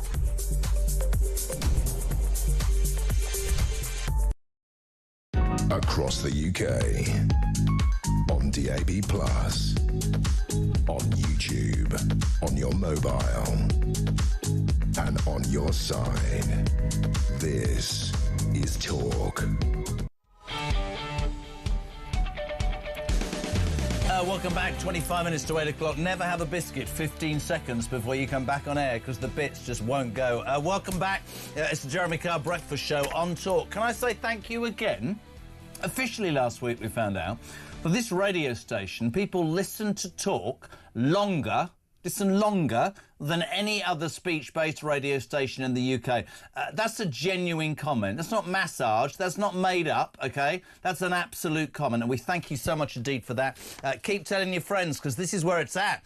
The home of alarm clock Brits, the home of working-class people who look at what's going on and go, what the hell? I have to just take a couple of seconds here. My poor son Ollie off school again today. Not well, little man. Hope you feel better. The little minx that is Iris up at 5:30 running amok. And Grandad, the lazy bugger, is sat in my lounge watching right now. Come on, mate, get on with your day. My garden needs doing. I'm jesting. 0344 419 1000. Text to 87222. Morning, Jan. Hi, Jeremy. I think Starmer must resign. He must resign in the next few days. He could also say that he will stay until after the May elections so that no new Prime Minister has that on their heads. In fact, he might actually pick up, Labour might actually pick up a few votes if people and voters know that he's on his way out. You never know. Jan from Newcastle. Why, yay, man. Can do the tune. 22 minutes to 8 o'clock. We'll go live back to London to the chairman of the Conservative Party, Kevin Hollinrake. A very good morning, sir. How are you?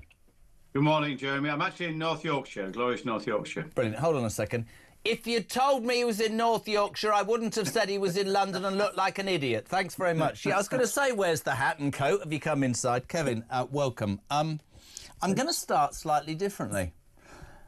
I guess the Tory party, as you're in rebuild mode, and the message, if you look at Kemi's messaging, is starting to gain traction. I think we can all acknowledge that.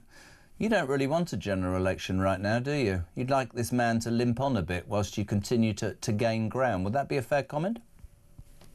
Well, the thing we're really interested in, the reason you come into politics in the first place, Jeremy, is to help the country succeed. So we do whatever we need to do to make sure that happens. And the worst thing for this country right now is having Keir Starmer as its leader. He's clearly inept, he's weak, he lacks backbone, constantly U-turns, and he blames everybody else for his failures. That's where we are. So if there's a general election, bring it on, we'll fight it. We've got literally nearly 1,000 people applied to be on candidates lists. We've got a good team of people to fight it. We've got a great leader in Kemi, proper leader, proper backbone. So bring it on if that's the case. I don't think that will happen. I think businesses particularly and people looking for jobs must be pretty anxious right now. So we don't want to kind of set any hairs running unnecessarily. But I think it's fair to say there'll be a change of leader. I don't necessarily think that'll bring about a general election right now. But what do you say to the people who would argue, and we saw this under Boris, the interesting thing for me is, and I said this to you before, that the British people, the silent majority, seemingly have woken up and realised that their voice can be heard. There will be a clamour if a man who we hear, we are on resignation watch, and that's not an over-exaggeration. We hear he's holed up in number 10, he's cancelled his speech to the nation, his number one aide has gone. We hear much, but I would say this. Anybody that takes that role, Calamity Lammy, please, I'm going to have to leave the studio and be sick somewhere. Rayner is having a makeover. Wes Streeting is up to his neck in it.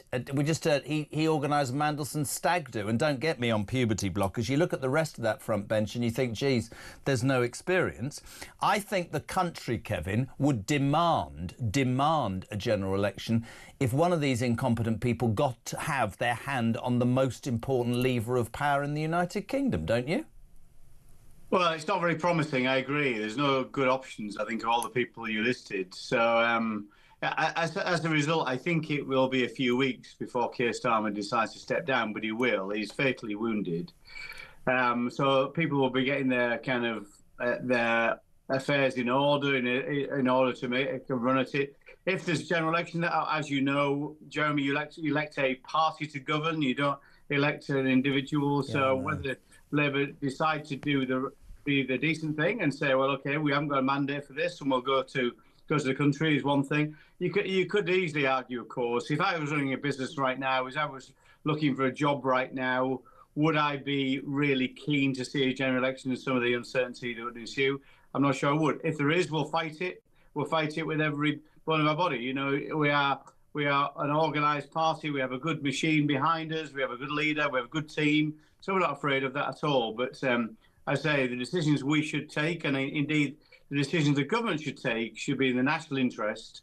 The reality, it is the national interest, I think, for this Prime Minister to leave office. Nigel Farage in The Sun today saying he is ready to govern. The opinion polls, I think the last 200 have shown him leading.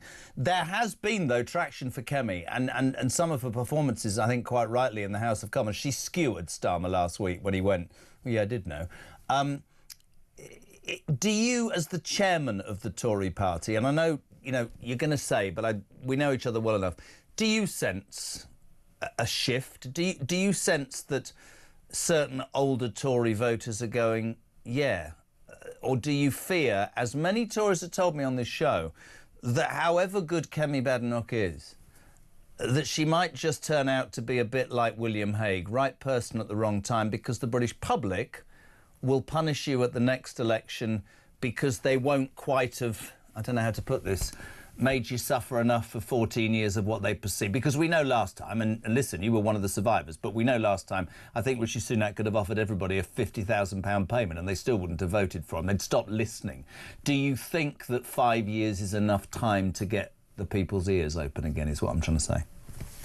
Well, yes, I do, in short. Don't get me wrong, we made our mistakes and we paid for them heavily in July of 2024. But one thing I'd say about all this, everything looks easy from the outside. Stood on the sidelines, governing looks easy. But the reality is, Jeremy, and you keep a close eye on these things, it's not easy to govern. There are problems that knock you off track. But I do think we've got the best leader in politics. She's a more authentic person. She's not been on one of these kind of journeys we talk about. She's always been the same person.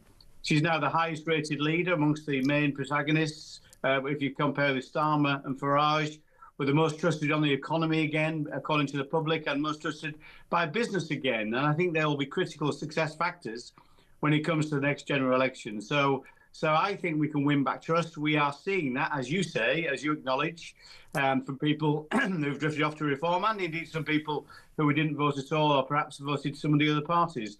So they are coming back to us. We've got lots more work to do, and we're determined to do that work. But critically, this country needs good leadership, good, strong leadership, a strong team, a good plan. We have all those things in the Conservative Party. Kevin, I really appreciate it, and I've said since I started this show, we do want all sides, and the Tory party consistently put people up, and we appreciate it. You'll be interested to know that despite asking every day, Labour won't come anywhere near a radio station that has people listening longer than anybody else in terms of speech. Tells you everything. Kevin Hulling-Wraith, thank you so much indeed. In Yorkshire, not in London, team. Goodness me, you made me look rubbish. 7:45, morning, Adrian. Adrian on the Isle of Wight. Morning, Jeremy. As far as Starmer is concerned, he could resign, and that we would welcome that, obviously. But if I were he, I would sit down quietly with my little pad and a pen, and I would reshuffle my cabinet. I would get rid of some people and bring in others, and hopefully create a new era of going forward, of change, as he puts it. Personally, I'd like to see the back of him, but think there's a possibility that he could survive if he changes his team.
Across the UK, on DAB+, on YouTube, on your mobile, and on your side.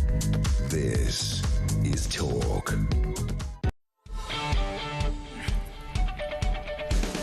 Nice slug of tea to take down the latest biscuit. What is it, 7:45? We're live across the United Kingdom. This is Jeremy Kyle on Talk, the home of common sense and, of course, the home of working Brits, the home of alarm clock Brits people. I love this. Hi, Jez. Could you stop having a go at everything to do with our government? I frankly love working more hours every week so bleeding immigrants can live like kings. Yeah, I agree, Sim. What an awful lie.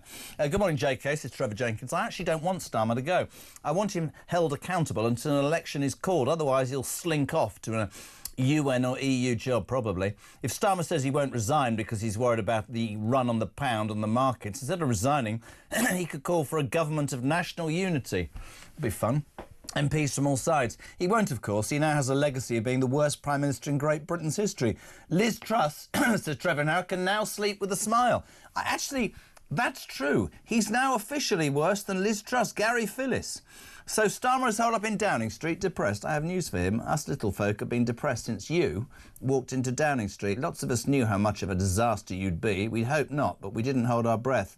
Let's hope your parting shot is that you offer your resignation to the King, spite all those idiots around you and call a general election. Happy Monday, says Mike. I can't see Starmer resigning. I think he will think it's over and McSweeney is the fall guy now. Move on. He is a dictator that cancels elections, rivals standing against him and free speech. The dictator doesn't stand down. He gets taken down. Paul's in Dorset. Jesus, you lot are miserable. I'm not depressed because I'm off to the US this week for a holiday. Brilliant. It'll be interesting to hear what people are saying about the UK over there, if indeed they even care about our godforsaken country. Well, I can tell you what Donald Trump's interested about. He's up in arms on Truth Social about Bad Bunny performing halfway through, of course, the Super Bowl last night, because Bad Bunny slagged off Trump, and Trump thinks it's a disgrace and is now going to probably make sure that the Super Bowl never has a place again in the history of the world. Very quickly, we go to... It's not, is it? Mandy? Not Peter Mandelson in Northumberland. Mandy? Mandy? Hello. Oh, I thought you were Peter Mandelson, Mandy. No, it's... Oh, Mandy. Well, you came and you get... Anyway, listen, we got a minute. Crack on. What's up? Oh, no, I'm just like... I've been watching the show and I'm like... Oh, I watch it all the time. Good. And I'm like... It's a Monday and I'm... Well done. Quite absolutely depressed, actually. What are you depressed about? Because it's Monday. Oh, well, Monday, and then looking at that flipping Angela.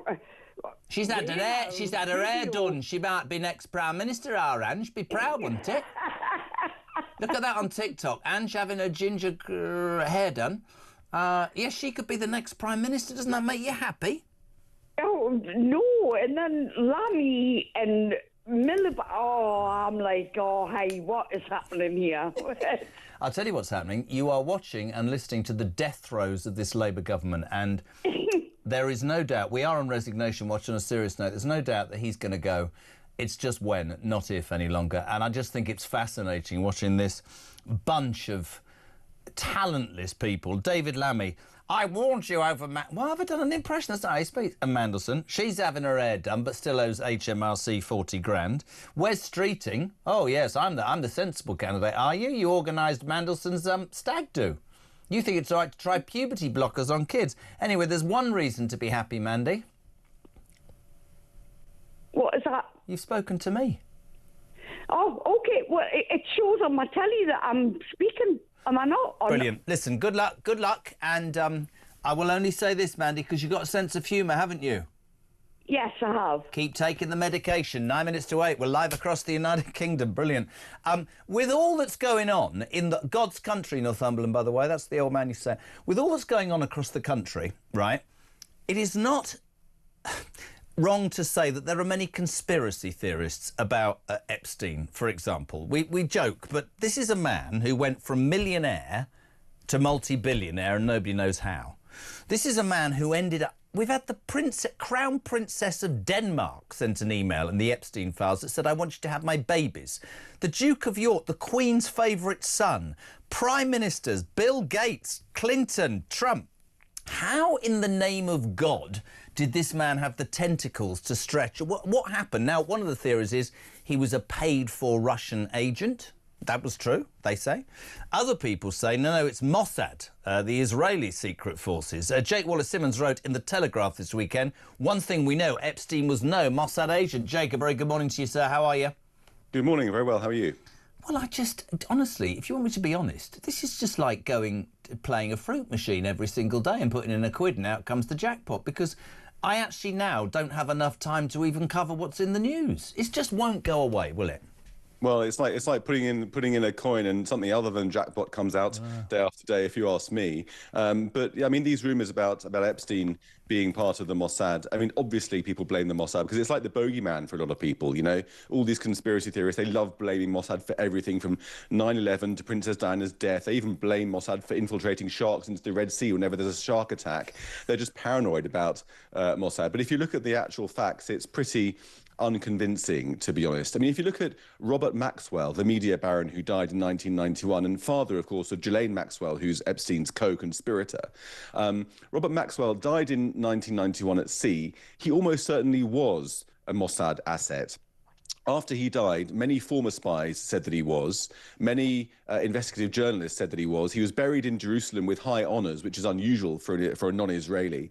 And the Prime Minister of the time, the Israeli Prime Minister, at his funeral, gave a eulogy where he said that he'd done more for Israel than can today be said. So that's pretty heavy hinting over there. But by contrast, Epstein has been the opposite, wasn't buried in Israel, had no major ties to Israel business-wise, wasn't named by a single former spy or journalist as being a member of Mossad.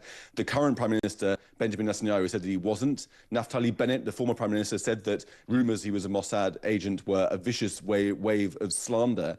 And even the former head of Mossad, Yossi Cohen, told me on my podcast, The Brink, that he wasn't anything to do with us. And if you look at how he works, I mean, there was no diplomatic intervention after he was arrested. When he was offending, he did so even after his conviction, drawing loads of attention to himself. He left an email trail all over the place about everything that he did. He left loads of witnesses, loads of flight logs.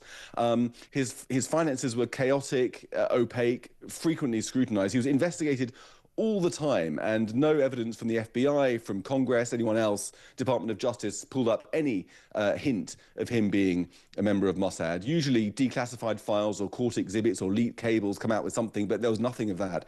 So it looks pretty conclusive that he had nothing to do with Mossad, which is bad news, I suppose, for the conspiracy theorists. What about the conspiracy theorists who think that this guy was financed wholly by the Russians, that this is all Putin? Is there more credence to that suggestion, do you think? I think that's more of a possibility, I suppose. I mean, the old KGB, as they were known back in the Cold War, are less professional than Mossad and work to a different agenda. It's possible that was going on, but I think that the most likely explanation is just that he was a con man and a criminal who worked his way up from fairly humble beginnings. Where did he get his money, though, Jake? I mean, we're not just talking small. It was a multi-billionaire. Yeah, I mean, put it this way, if you were Mossad, would you make somebody into a high-profile, multi-billionaire sex offender in order to be an agent? You'd want your agent to go undercover, to work behind the scenes and to advance the agenda of your country. I mean, it's also notable that Epstein had close connections with Ehud Barak, who was an Israeli former prime minister, who's a dyed-in-the-wool leftist who worked against the government of Israel for the last 20 years, organising left-wing activist networks, has hated the government of Israel for many, many years. Why would a Mossad agent work with him? And he also worked with Noam Chomsky, another radical left, well-known sort of celebrity academic who hates Israel, everything it stands for, an anti-Zionist through and through. Why would he be? So Epstein's done nothing useful for the state of Israel at all in his whole life, has no connections with Israel. Israelis have disavowed him. There's no evidence that he was connected with Mossad. All we've got is some evidence of dodgy dealings. He got his money from somewhere, but it's unlikely that the breadcrumb trail leads to Jerusalem. Love having you on, mate. You know where I stand on everything. We've only got 1 minute. Does Starmer go? Oh, well, I mean, I'm sort of torn between being desperate to see the back of Starmer. I mean, if he left today, it wouldn't be soon enough, and yet fearful of whoever comes next. I mean, it's going to be from within the Labour camp. I mean, how long have we got to endure these people before they're kicked out? Year after year, it seems to me. It's going to be painful either way. Couldn't agree more. Always great to have you on. Jake Wallace-Simmons, thank you so much indeed. Almost 8 o'clock. We're live across the UK. It's Talk Breakfast to come in the next hour. Busy old hour. Zia Youssef, head of policy at Reform, ahead of that big conference today. Nigel Farage making announcements about how they will govern. Potentially some positions we don't know. Ryan Sabedy, deputy political editor of The Sun, and Andrew Loney, the author who wrote The Rise and Fall of the House of York. He's made some shocking revelations over the weekend, including the fact that he thinks an ex-British Prime Minister, Jeffrey Epstein, and a call girl had a threesome. It is an unbelievable time to be able to do a speech breakfast show. Honest to God, it's madness. Keep your calls coming. 0344 499 1000 and your text to 87222. Start your message with the word talk. And the news at 8 is next.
Where was Billie Eilish's speech when Laken Riley got killed by an illegal immigrant in the United States? None of them spoke out about that. When I say them, I'm talking about the Hollywood elite. They do all live in these Calabasas gated communities. They've got no idea what's going on. I've been fascinated to hear from all of our fantastic American viewers what you think. I've got an idea.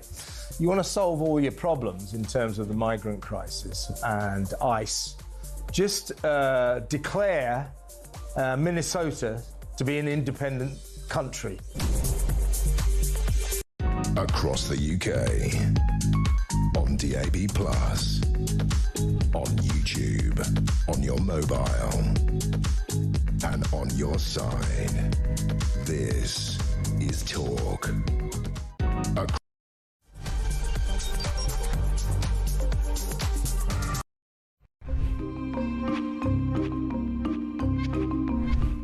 Hello from Crowborough, where the local residents are enraged with what has happened to their community merely overnight, when just 27 single male asylum seeker illegal migrants were bussed into their military training camp.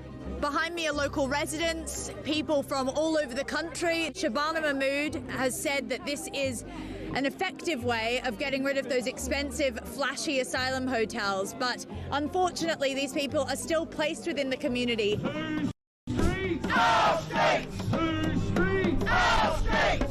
Whole town is very afraid because these are unvetted men from countries that are, you know, the government warned us not to go to. I've got an 18-year-old daughter and she gets the bus opposite camp. Do you feel safe for her? No, so that will have to stop. We'll either have to wait with her or take her to wherever she needs to go. The reason I'm here today is because I live in Crowborough and my family, I've got a wife and children, and just worried about, you know, my wife walking to work and my sons, you know, walking about. Anything can happen, can't it, that nowadays and age, all what's going on, what's happening in this country. So I'm just concerned and frightened, you know. There was support from other towns, other communities, because of course Shabana Mahmood has threatened other communities, and she said they're going to open site after site after site. Well, I would hope that if she's going to try and do that, she learns some lessons about the way she's done it in Crowborough, because this is not finished. We are not finished objecting to this plan. Crowborough says no!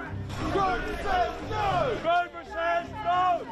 We would urge her to reconsider, and whatever she does, she needs to talk to the people that she's imposing these things on. You had a direct line to Keir Starmer and Shabana Mahmood. What would you say to them? Look after your most vulnerable first. It's your priority to look after your vulnerable. If they're bringing illegal immigrants into a camp in the dead of night, why are they doing that? They're doing that because it's disingenuous, it's dishonest, it's covert, and they're trying to keep the reality away from the local community of what they're actually doing to us. We've now got to the end of the entrance to the camp, we've got cameras, we've got police drones. It's like a cloud that's come over this community. Across the UK, on DAB+, on YouTube, on your mobile, and on your side. This is Talk.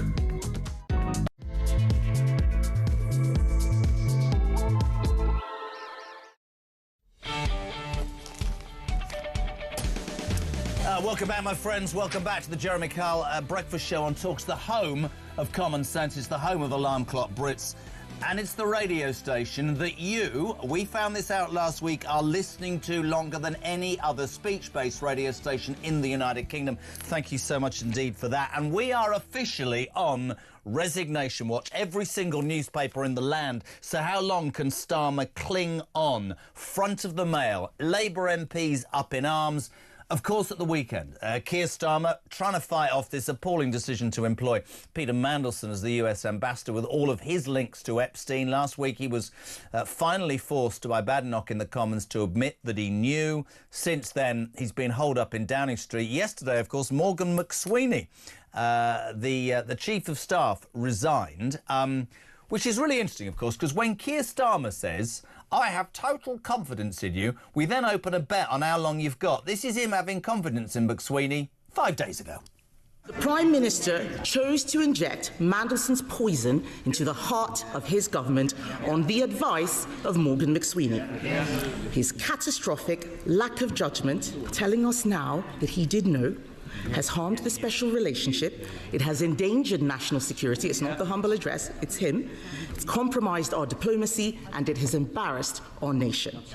After all of this, does he have the same full confidence in Morgan McSweeney that he had in Peter Mandelson?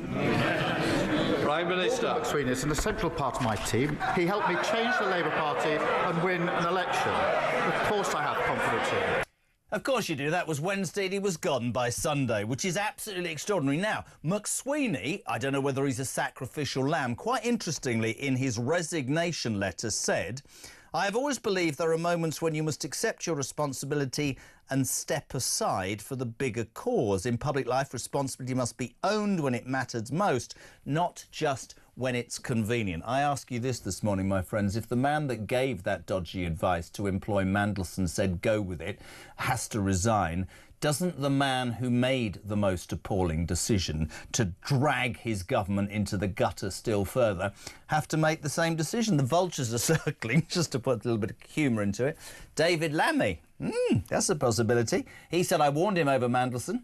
Our Ange has had a makeover. Front of the mail. She put that on TikTok, having her hair done. I think the council cut that. She's still trying to fight off HMRC. And Wes Streeting, known as the darling of the right, the man who thinks puberty blockers are a good idea. It turns out that he organised Mandelson's stag do. So they're all a bit fishy. So loads of pressure. What is going to happen next? Dale, good morning. Jeremy, mate, great show as always. I just messaged in, but I just want to add a little bit. And I've just sat here for a few minutes thinking about it. And it might be a little bit controversial, but I just want somebody in power who is going to do their inauguration speech, as they say, and just say, do you know what? You're not going to see me or hear from me for a couple of weeks. I need to get into an office with my best advisors, my best people. We need to strip everything back to the bones and start again.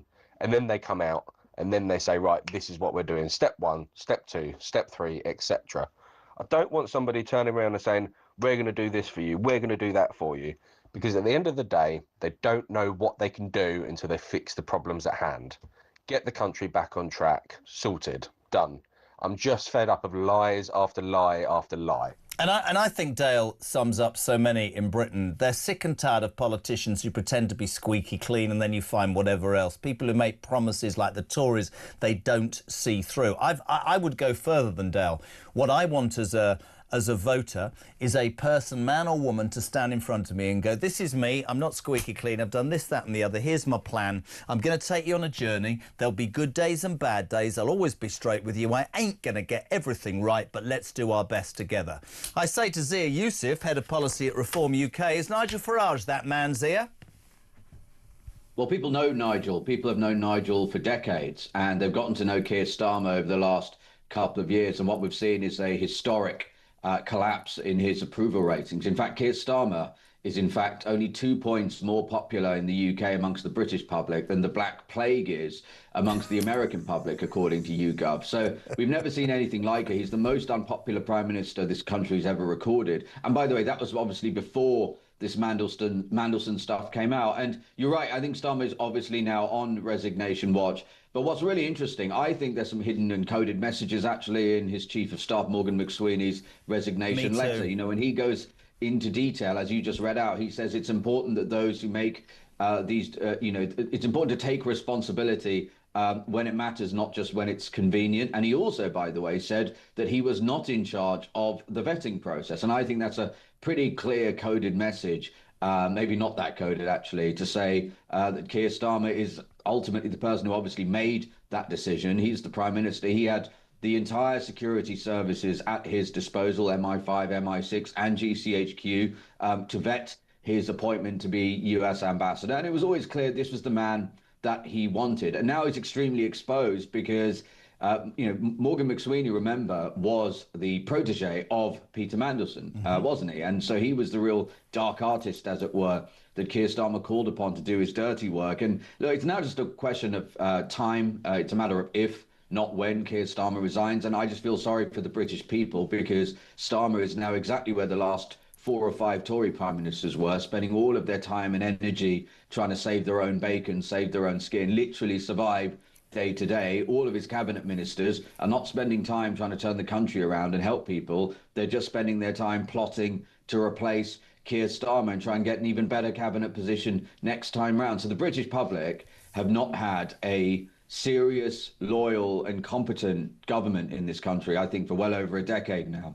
I agree with you about the positioning and again, straight down the line, we'll talk about policy and reform and Nigel Farage in a minute, but you look at the alternatives, and I want to put this to you. There are many people texting me this morning saying that Keir Starmer is a puppet. Now his main, string puller has gone, that he's at the mercy of several different facets of the Labour Party, the many that I talked about for so long, that it's untenable and all that.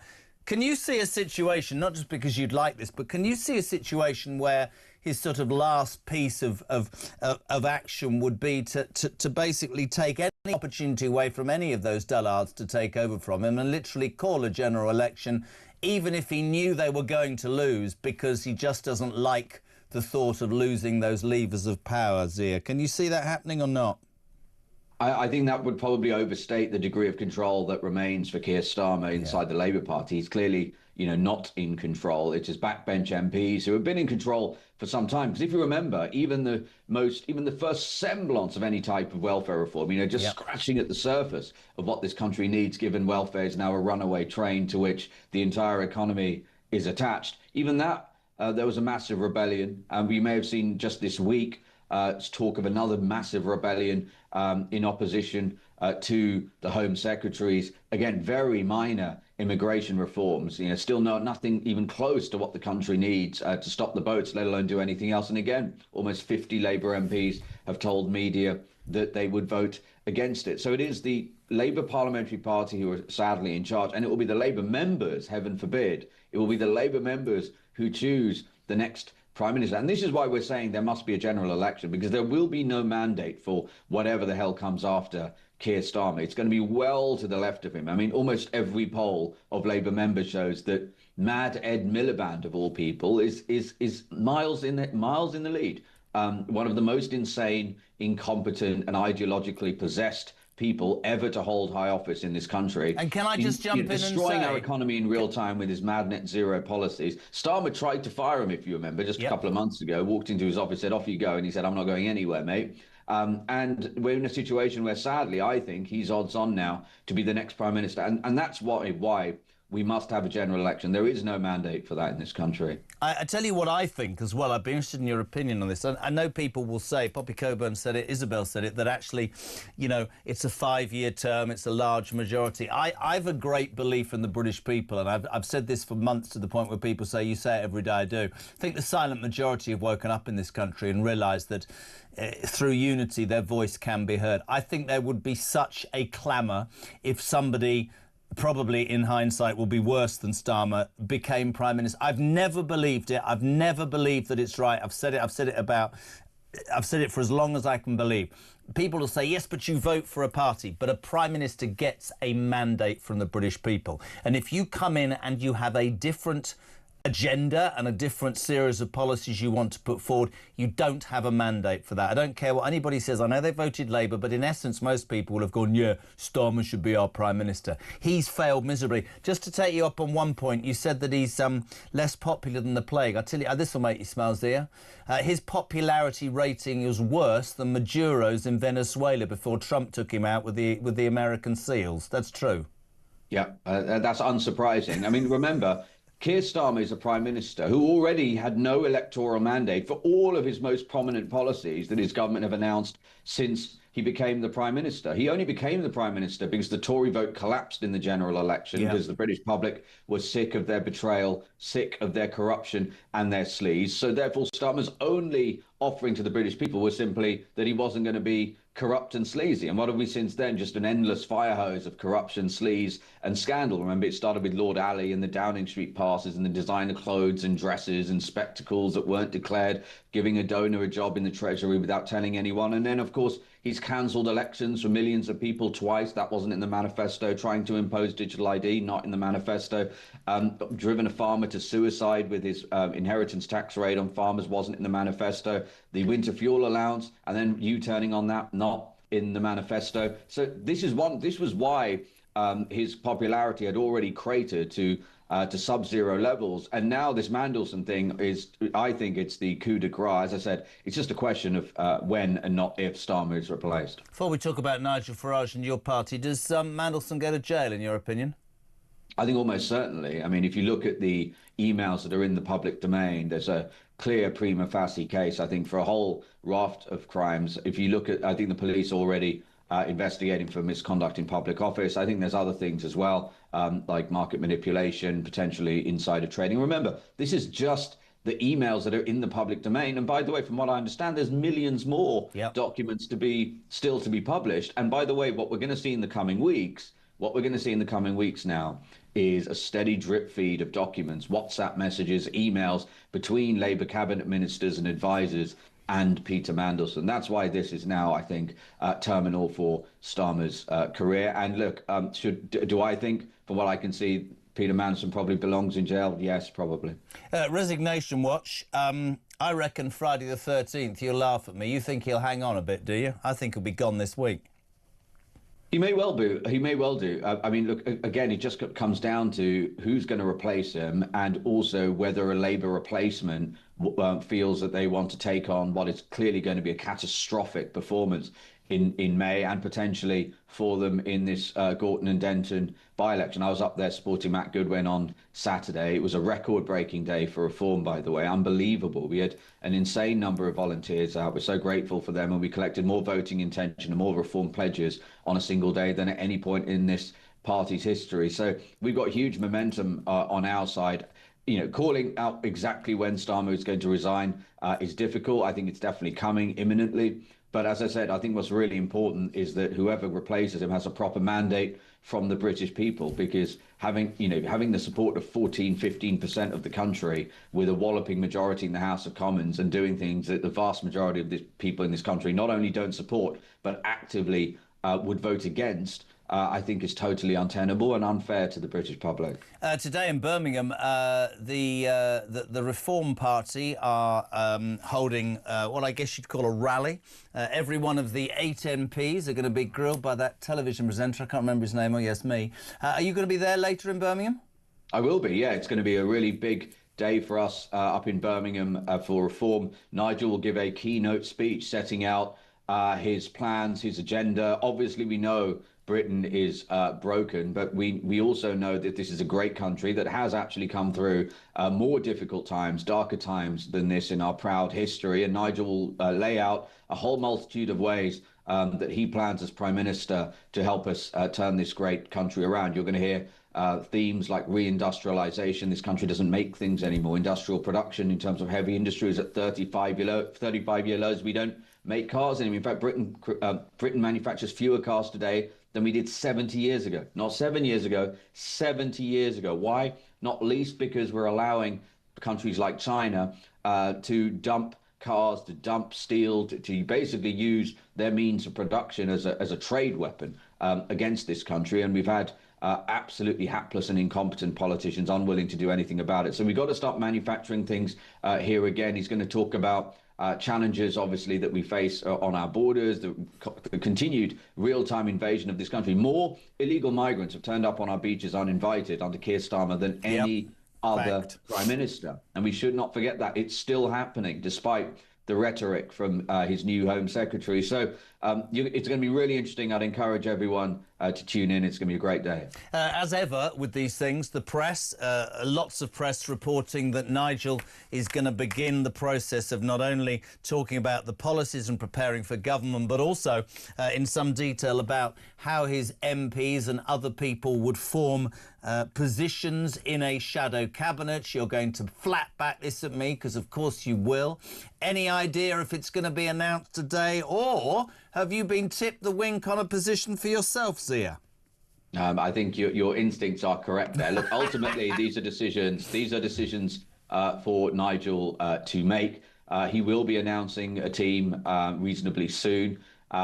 But look, ultimately, if you go into politics, you know, this has been a remarkable journey. I've been in politics about 18, 19 months now. It's been a remarkable journey, and I mean this sincerely. You know, if I'm fortunate enough to get one of those roles, I accept it very gratefully. I think it's a privilege and an honour to do that. But what I'd also say is, you're going to hear from Nigel today about how important it is that we continue to find the best talent in this country. I maintain, I've said this for some time, Nigel's cabinet, if he wins and he's Prime Minister and Reform win, It'll be a meaningfully smaller cabinet than is currently the case. And also the majority of those positions will be taken up by people from outside of politics, people who've achieved outstanding things in the real world. So if you're listening to this and you're one of those people, please watch Nigel's address today for some instructions. Do you plan to run as an MP at all? Never asked you that before. Yeah, I'd like to do that at some point. I think you can have more impact as a parliamentarian, but you know, we'll see what happens. I mean, look, I've got more than enough on my plate at the moment. I don't have many spare minutes and hours in my day. But yeah, that's definitely something I'd like to do in the future. Can you help me out? So when I interview all these 8, because we used to be 5, now it was 7. That was a magnificent 7. Have we got a line for the 8? Can you think of anything? Oh God. I know. I might have to come back to you on that one. The after 8? No, that's ridiculous, Christian. Listen, Zia Youssef is head of policy at Reform. He'll come up with something. Mate, listen, really appreciate your time as ever. We'll see you later on in Birmingham. Thank you very much indeed. Head of policy, Zia Youssef, saying that he would at some point consider standing as an MP for Reform. He mentioned the Gorton and Denton by-election. We are in what's called, I'm always honest with people, we're in Purdah. We have to be as balanced as possible. I must tell you the candidates that are running. Nick Buckley for Advance UK. Charlotte Cadden for the Conservative Party. We spoke to her last week. Dan Clark for the Libertarian Party. Matt Goodwin spoke to him at the beginning of last week from Reform. Sebastian Moore, the Social Democratic Party.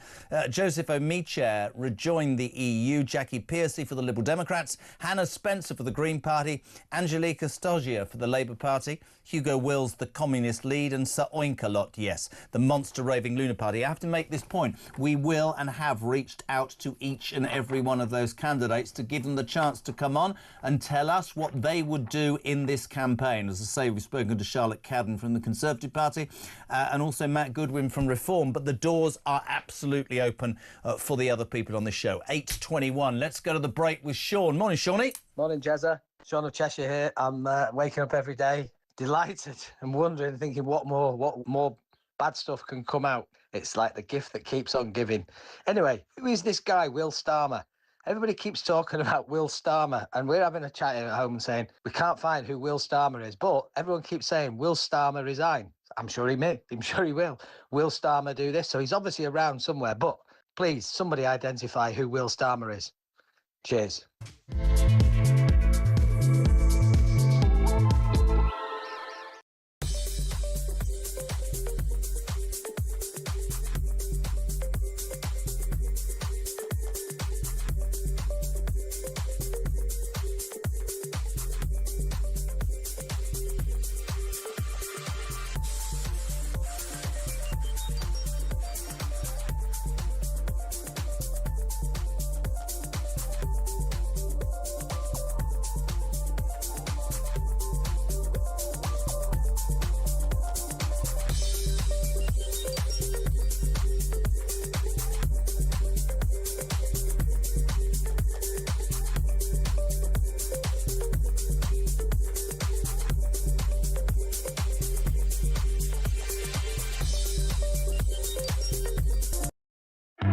The Prime Minister was entitled to take from what David Lammy was saying with a big pinch of salt, really. I mean, this is the guy, David, who used to defend the right to jury trial until he didn't. I've got the PM's best interests at heart. I'm texting him at 6 o'clock this morning, the PM.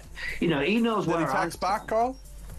He didn't, to be fair, Peter, but the stuff I was saying was fairly contentious. I don't expect the Prime Minister to get into a conversation with me. What were you telling him this morning? I was saying, look, you've got a chance to survive here, but you've got to get him out the door.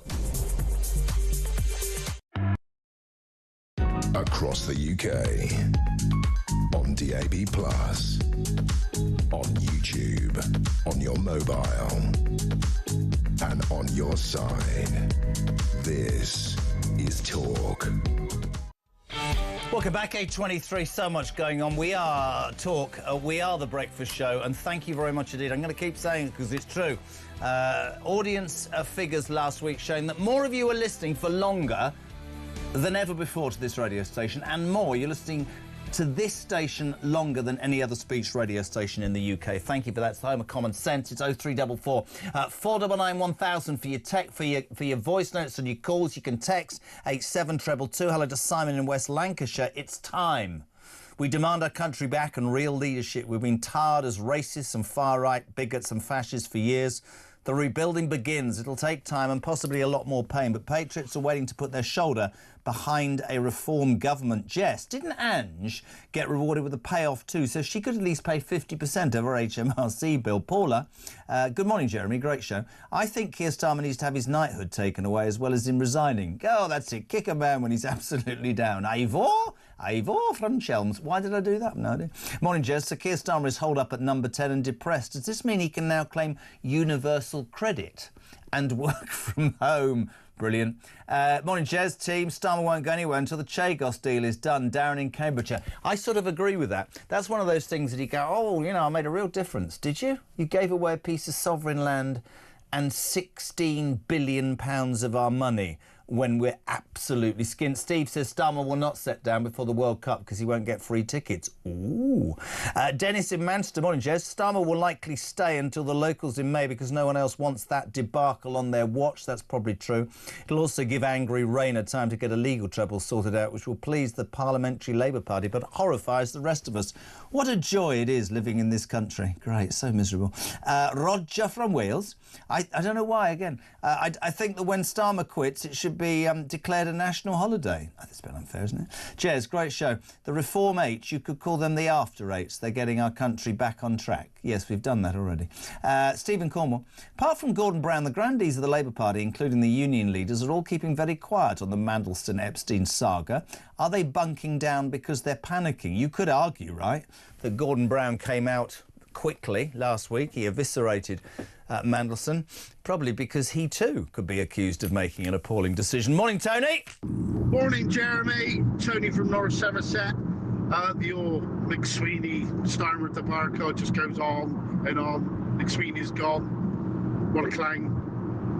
He's part of the problem. Starmer's the main problem. In fact, the entire government's part of the problem. I actually skipped breakfast this morning where I usually have some toast. I've saved some room because Starmer is toast by the end of the week. Keep up the good work. Great show as usual. Toast, brilliant. Kerry is in Coventry. As a small business owner, this is important. If I hired someone up to shenanigans, the buck would stop at my door, and as a regulated business, I would be shut down. I believe politics should be in the same position. This is why doing due diligence when hiring is important. Clive in Weston-super-Mare. I don't know whether I should say this. Epstein, Mandy, Randy, Andy and Fergie would have all been a fantastic guest on the Jeremy Kyle show years ago.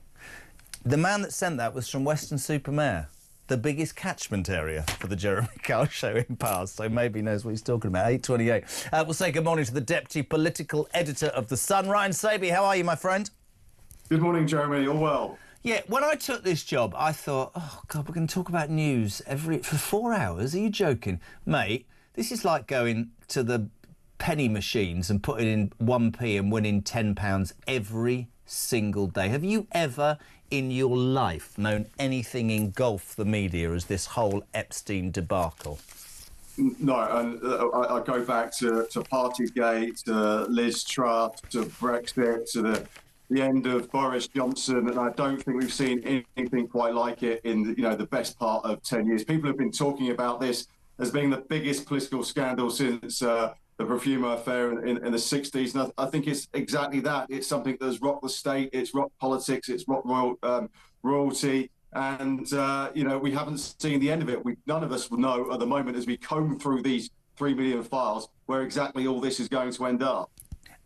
Politically today, Front of the Mail screams it out. So how long can Starmer cling on? Over the weekend, I'd love your take on this. I thought it was quite interesting. McSweeney, love him or loathe him. I thought that the speech was I think Zia's right. In public life, responsibility must be owned when it matters, Ryan, not just when it's most convenient. In circumstances, the honourable course is to step aside, which I've done. Was that a dig, do you think? Because many Labour MPs, which is interesting, are now saying openly to any media outlet, it's not if, it's when. He's a dead man walking, isn't he?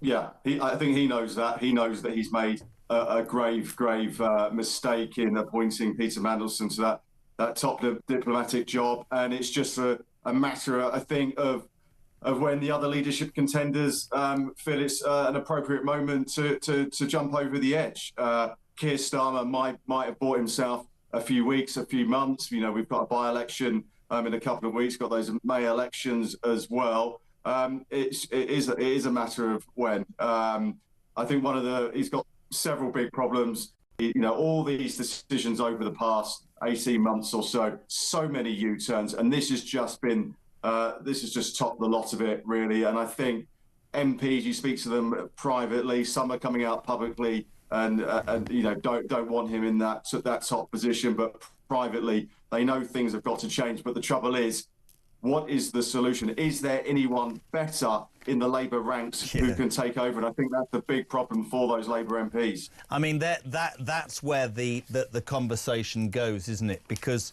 in essence, what we're saying is, and we're not being unfair, if you look at that front bench, if you look at the protagonists, I mean, we've had it.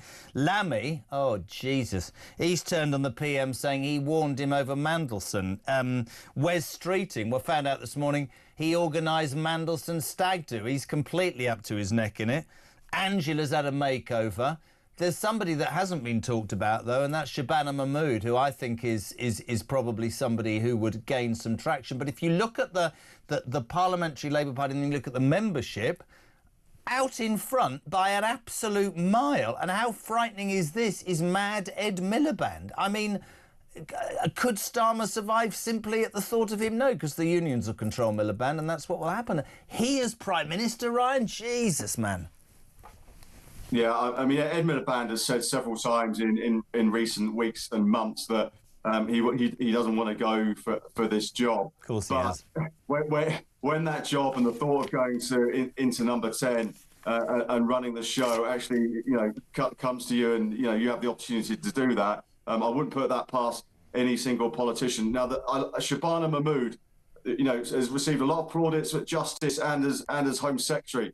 The trouble for her is the Parliamentary Labour Party is nowhere near where she is, and the public is nowhere near where she is. Yeah. So it could well be good for, you know, the public or, you know, some MPs, but the trouble is that they're just not going to buy it, and she would just be very difficult for her to get to the latter stages of any contest. Calls, there's all sorts of calls. Front page of your lovely newspaper, The Sun today. Andy leaked envoy docs to Epstein. There's the royal angle as well. I mean, you've got Mandelson, who I believe will go to jail. There's rumours over the weekend he should be paying back the money he got as severance. Let's talk quickly to you about Andy. I'm pretty sure that the monarchy are under massive pressure now to come out and speak, and they're going to have to. Because if this guy has been through his trade envoy, he'll be in the same boat as Mandelson, won't he? Trading secrets of this country to their paedophile mate. Yeah, a very difficult situation for Andrew Mountbatten Windsor. Whereas over a few weeks ago, you know, when he wasn't that sort of, you know, working royal, or now he seems to, you know, totally in exile. It'd be interesting to see what the police do, or whether any complaints are made to the police over that. But as you say, it probably does need someone from the royal family. We had Prince Edward. He was speaking at a conference just last week.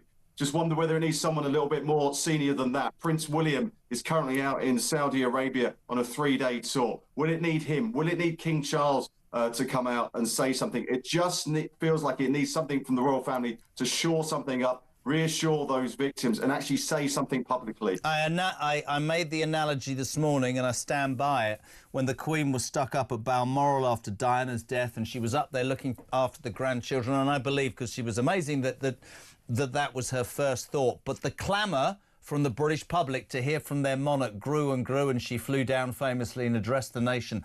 I think he needs to get on the front foot, Charles, because I think people are demanding, and also they see, Ryan, let's be honest, they see that the King's brother, who, if this is true, I don't even want to get as sordid as these emails are, is being flown in the dead of night to a luxurious place and be financed for the rest of his life. Actually, if he turns out to be as bad as Mandelson, then I believe the police should prosecute him or charge him or try him. And it shouldn't be, because somebody put it here, right? This is really, and I'm the biggest royalist in the world. Vicky in Bournemouth. Morning, Jez.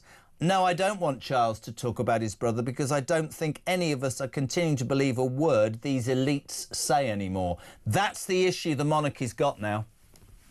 Yeah, man, and I think King Charles. I don't think it's going to be a moment where if he's doing, he's on a walkabout. Someone throws a microphone under his nose and he talks. I just wonder whether he sits down in a more considered approach, whether it's an interview or some sort of TV interview or some kind of statement where actually he explains the family's position on what he's done to his brother. I think it just needs a big intervention. Agree. And the way that the Prince of Wales, Prince William, is looking at it, he's got to be looking at where the monarchy goes 20, 30, 40 years hence from this. He's got to be thinking about the future of the royal of the monarchy. And I just wonder whether it may well be him who makes that move. Seminal moment. Apparently, I've got to play this voice note because I've got to play it for you. Jane, good morning. Morning, JK. No one's mentioned Rachel Reeves. Why can't Rachel be the next Prime Minister? I know.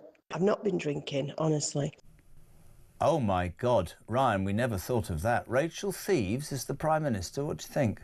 Well, I think at the beginning of this government, I think that people were talking about her as being a potential leadership contender. But I think over the past 18 months, I think if you look at the winter fuel issue, the welfare issue, the tax raising budget as well, the national insurance rise and the impact that's had on business, I'm sure that most of us, will concede that that's not going to happen. Can I just say, you can absolutely hear why this man is a most respected journalist and deputy political editor of The Sun. What a fantastic, politically brilliant, balanced answer. I was just going to go, because she's completely flipping incompetent. That's why it can't add up. Well done, Ryan Saby. Very quickly, I and my transparent guys as a presenter am going up to Birmingham today to host the Reform Conference where Nigel Farage is going to speak about, allegedly, how he's preparing for government. Lots of rumours that he might well be near to announcing his shadow cabinet. I just got an exclusive. Zia Youssef said he would like to stand as an MP at some point. Robert Jenrick was on earlier saying any offer would be gladly received. Heard anything? Know anything? Well, the one thing that I think would be a good position, put Robert Jenrick at the top of that tree, whether it's Shadow Chancellor or Shadow Home Secretary. I think he'd be good as Shadow Chancellor, actually. I think he'd do well in the Commons against Rachel Reeves and Mel Stride. I think that could be an astute thing. Also moves him away from immigration, where he could be prone to attack, obviously, because he was there in government when those numbers went up. So, yeah, I think Shadow Chancellor would be a good move for him, and it'd be a good move from Nigel Farage, actually. Sean in Bridlington says, I'll go with what Ryan tells me. What's the betting Starmer resigns at 3 p.m. today to upstage the Reform rally? Well, I'll be watching closely. I think for today, in terms of Keir Starmer, I think he's due to address his own staff, and I think he's then going to address the Parliamentary Labour Party at 6 o'clock tonight. I think the message at the moment is we'll fight on, but we'll just see how long that fight lasts. You're a good man. Thank you so much indeed for your time. As ever, Ryan Saby, Deputy Political Editor of The Sun. It's all kicking off here on Resignation Watch on the Jeremy Kyle Breakfast Show. Keir Starmer holed up in number 10 Downing Street. He's lost his Chief of Staff. A majority of his MPs, Carl Turner will have on after 9, saying, you got to go, mate. Your time's up. Your judgment's appalling. Mandy facing a criminal prosecution, jail quite rightly. Prince Andrew Mountbatten, whatever his name is, the ex-Duke of York. He possibly as well facing a criminal investigation. Our own royal family under pressure to come out and say something. And I was just reading this and made me think, right, this puts it all into balance. Steve, I wake up every morning surprised the lights still work, even though my government doesn't. And I was thinking, we're all sat here with a completely incompetent government, high taxes, we've got illegal immigrants coming into this country in droves, everything doesn't seem to work and the weather's crap. And what's Elon Musk doing? He's working on a self-growing city to live on the moon. We're rubbish in this country, aren't we? Morning, Steve. Hi, Jeremy. Steve from Manchester. Great show again, and this Keir Starmer business. I hope he does go, and I hope he calls the general elections. I was a Tory voter for the last 25 years, 30 years, and I would never, ever vote for them again. We need change. These old parties, they're done. It's as simple as that. I don't think anybody will vote for them again, and anybody who does vote for them are just delusional. Anyway, great show, mate. Keep up the good work.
across the UK.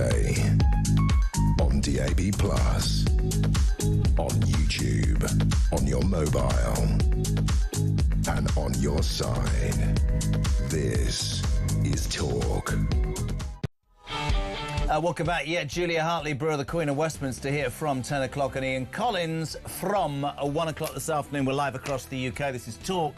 Thank you for tuning in, the home of common sense and free speech. Your station, 0344 499 1000, text to 87222. We've talked politics, we've talked Starmer, we've talked Resignation Watch. We should also talk about the front of the Sun. Andy leaked envoy docs to Epstein. The royal family, by many people, and bear in mind I'm a royalist, are I believe, a seminal moment. Do they come out and speak? Probably, and they need to as soon as possible. We're delighted to have on the author of entitled The Rise and Fall of the House of York, Andrew Loney. A very good morning. Welcome to Talk. Good morning. Nice to be back. There's so much I want to ask you, but let's start with that shocking revelation that you came out with in the last few days, implying, and I quote, that somewhere in the files there will come to pass the information that a past British Prime Minister, and I can't, children's ears, had a threesome with Jeffrey Epstein and a call girl. I mean, one begs to, I'm not going to, I'm just going to say, how shocking more is this story going to get? Well, I think it has still some way to go. I mean, I've known about the story about the former Prime Minister for some time, but I see that actually it is in the files. There is a release there. People don't seem to have picked it up, but actually if there's an FBI correspondence discussing it, so I'm sure that name will eventually appear. I don't know what to say. Oh, sorry, it wasn't it was with Ghislaine Maxwell, just to put it all into, is what it says here with Game Maxwell. There we go. Andrew, can I ask you, you've been incredibly forceful in the House of York and how this entire mess would unfold. You seem to be the least surprised person. Before we talk specifics, what I'm getting from the audience today is a sort of amalgamation of politics and royalty. I mean, we heard over the weekend that the Crown Princess of Denmark had written Epstein a letter saying, I'd love to have your babies. This is a seminal moment, is it not, for the royal family? I mean, I am fervently royalist, but I believe our king needs to come out and speak pretty bloody quickly. Yes, I mean, I'm a monarchist too, and this is partly why, and I'm sure many people will feel that Andrew has undermined the good work that the other members of the royal family do. I agree. I think it's a moment rather like the Queen speaking after Diana's death, where a statement needs to be made. I've been trying. I mean, I think there are two bits of pressure. One is on the government to release these files of him as a trade envoy, something I've been trying to do for 5 or 6 years now, and they've refused. Because I know that will reveal that people like Epstein were on these trips and he was basically revealing confidential information, which would put him up for misuse in public office, abuse of his position, which is what people are going after Peter Mandelson for. But I do agree that the palace do need to make a statement. I think also they need to come clean because they've known about the Andrew problem for years. They've actually tried to cover it up. The press, when they raised some of these issues, found that they were either denied or they had legal threats, or indeed strong-arm tactics were used against them. For example, removing access to members of the royal family for interviews. So I don't think the palace is completely clean here. And if they want to win back the trust and respect of the British public, I think they need to be much more open about what has actually really happened. Andrew doesn't operate on his own. He was enabled and protected by a whole panoply of people, including the palace, for many, many years. One begs to ask this, actually, why? You describe it as the Andrew problem. We saw that footage, I saw it over the weekend, of at the memorial for the Duke of Edinburgh. The frail Queen in the green coat walked in, everybody was sat down, and this was 3 years after the Mateless Newsnight interview, and there he is, the ex-Duke of York, in all his pomp and glory, helping his mother. I repeat, fervent royalist. But what does she think the 12 million quid was for? Did she, I mean, was she just sweet and had no idea? Because you talk about people covering this up. Why would they? Why would they cover up what he was up to? Well, because it's deeply embarrassing, and they're worried about the ramifications and the support for the monarchy, all the problems that have happened now. I mean, I think the tragedy is if they dealt with this problem earlier, they wouldn't be having the problems they have now. And wider calls now for public accountability of royal privilege. But I mean, the fact is that the Queen was a wonderful monarch, but she didn't always put the monarchy ahead of her family. I mean, she was giving awards to Andrew, Knight of the Garter and things, even after the allegations arose, and supporting him very publicly, which made people think that perhaps he was innocent when he wasn't. And I think it's just one of those blind spots that she had.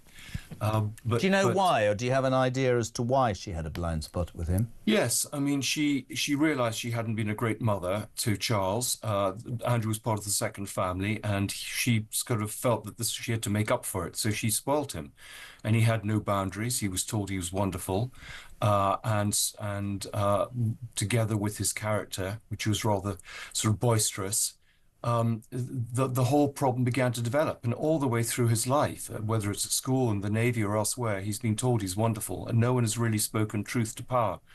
And that's the problem. There are very few people who do that within royal circles. They're surrounded by people who are fawning sycophants. What do you say to the people that say that and I agree with you, actually, that the royal family have obviously covered this up. There wasn't a desire to change his behaviour. I like what you said about strong-arm tactics. Do you think it pins or points to a feeling that if he was cast adrift, that he could spill on the royal family and that could be more damaging? Because many people, Andrew, are saying to me, well, he still, if he is what he is, he should face trial like Mandy probably will, but he's going to be cosseted and ride his horses and live for free and act like whatever in the privacy of the King's Sandringham estate. Is that right? Yes, well, I mean, I do think there are grounds, and I have said this for a long time, both for sex trafficking and for misconduct in public office. And I've offered the information I have, stuff I couldn't use for legal reasons, to the National Crime Agency and the Met. The Met, neither of them really want to go here. I mean, they've tried to duck the issue. I've asked freedom of information requests about whether they've even investigated him, and they refuse to answer. So I think it is pressure needs to be put. MPs now need, I think, to have a parliamentary investigation into his time as a trade envoy with all the people who are not talking, the former heads of UKTI, the ambassadors in Azerbaijan and Kazakhstan, because they were aiding him in this. They know what went on. I know about whistleblowers who's found their careers were curtailed when they tried to raise this, ambassadors who suddenly found their next posting was in Lagos, or people in the DTI who had to leave the civil service. So, I mean, this is a bigger problem, but I think you're absolutely right. The royal family is at a crossroads. Are they going to make themselves fit for purpose for the 21st century and abandon their secretive ways, or are they going to continue to operate in the way they do with very, very little transparency and accountability? I imagine there's quite a, not a power struggle, but I can imagine right now you've got the king who, and I've always defended Andrew because I thought if your destiny in life is simply that you'll only get your job that you're born into when your mother dies, and so you spend 70 years waiting for that opportunity. If you open your mouth, you're an interfering freak, and if you say nothing, I'm just taking advantage. I've always supported him. I thought he was incredibly brave and open with his cancer diagnosis and treatment, and I think that overall he's done as good a job as he could do. And I don't tread carefully by asking this. Do you think Andrew's got stuff on our king, which also might be one of the reasons why he seems reticent to just hold a broadcast and say sorry to the victims? Well, he may do. I don't know. But I think there's certainly a power struggle going on between the King and the Prince of Wales. Yeah. And the Prince of Wales wants to clean the stables before he inherits. And I do think that this issue will define Charles's reign. And it can go either way, either the king who refused to address this problem or the king who actually solved this problem. Because I think there is a great deal of support for the monarchy, but it's rapidly being diminished because of the way that Andrew behaved and has been allowed to behave. And I think last week as well, when they in a slightly clandestine way, put him on a plane and got him out of Royal Lodge. I believe that the tipping point was him prancing around, you know, outside Windsor Castle on the Long Walk, where I lived for 7 years, so I know it very well, riding his horse and waving at people as if there was no care in the world. Because what does that say to all those girls who were trafficked and were taken advantage of by a man and his regime that Andrew was very, very much a part of? I mean, we had hours and hours of debate, didn't we, about, you know, will he ever be seen again? What other alternatives does Charles have? He's banished him to Sandringham. Do you believe in the long run he'll have to go abroad and be gone out of sight and out of mind, or do you think he'll explode and make threats and so they'll keep pandering to him privately? Well, I don't know what they're going to do. I mean, the king bankrolls him. I mean, there is pressure there, for example, through his daughters. I mean, are they going to remain part of the royal family, royal princesses, able to continue to do their business in the Middle East, promoting Saudi banks? I mean, there are pressure points that could be exerted on Andrew. The king hasn't done that. I think he does need to. I don't think the apology is what he needs to do, but I think he needs to explain what's happened. And I think make a statement that if Andrew should be investigated, and if he's found guilty, he should face charges. The last thing the royal family want is a trial. I mean, we saw that with the Paul Burrell case. And so I think, unfortunately, what's going to happen is Andrew will flee from justice in the way that King Juan Carlos of Spain did, and he will end up in the Middle East. But I don't think the royal family should be seen to be abetting that flight. But I do think that no one is above the law, and I think the king needs to make that very clear, because I think the law enforcement agencies are kind of working on the assumption that he is. Well, Incy, just to finish, you said that for years the Andrew problem was covered up because he was pampered to and allowed to get away with it. I think the British public, the silent majority, are not prepared to accept that anymore. And much as I believe and actually think that Peter Mandelson will go to prison for those emails, I genuinely believe that the ex-Duke of York should also face justice. And I think that would perhaps be the only way the monarchy can get over this blip in the road, Andrew. Final thing for you, do you believe that this will bring down anybody else? Are there any other royal connections, or is it just Andrew? And we had the Crown Princess of Denmark, for Christ's sake. We've got politicians coming out of our ears. Well, Michael Wolff, who wrote the biography of Trump, has talked about seeing pictures of Epstein with other members of the royal family. I mean, he's refused to say anything further or make these pictures public. So I think there is a danger that this story could get wider and other members of the royal family be drawn in. I mean, Epstein used Sarah Ferguson and Andrew as a way into the royal family. Many of Andrew's other associates, like David Rowlands, were entertained to tea, for example, by the Queen. And I've seen intelligence documents talking about how Epstein was basically reeled Andrew in, was involved as a Russian asset.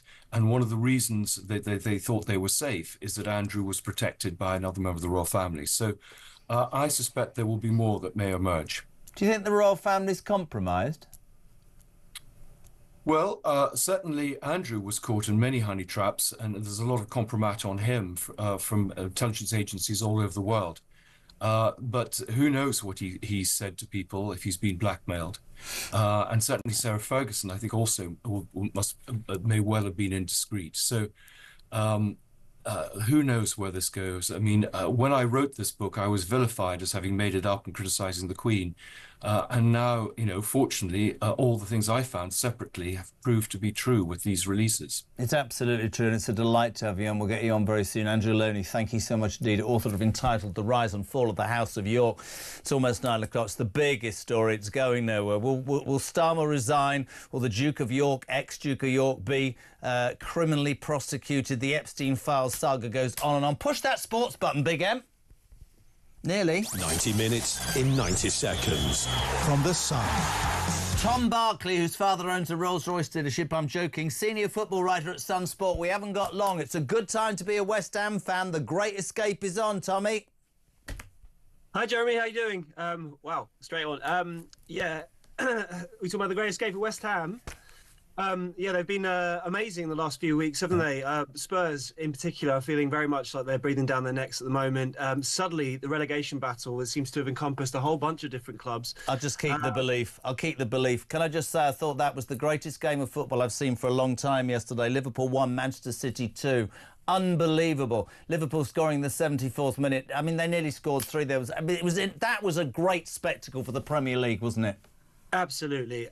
Fantastic game. Had everything you could ask for, apart from maybe some VAR chaos, albeit that does actually, lead to a nice debate afterwards, perhaps, with the moments right at the end of the game. But what a free kick from Szoboszlai, a City comeback, that save from Donnarumma, and then the sort of mad scenes at the end to obviously change the dynamic of the league title title race, because had City lost, I think everyone would have just thought Arsenal are going to get over the line now. But with 6 points in it, 13 games to go, City have been in this situation before. Arsenal have been in this situation before where they've blown it. Suddenly, there's so much tension going into this final stretch of the Premier League. Who wins it? I haven't got much time. I'd love to. Who wins the Premier League?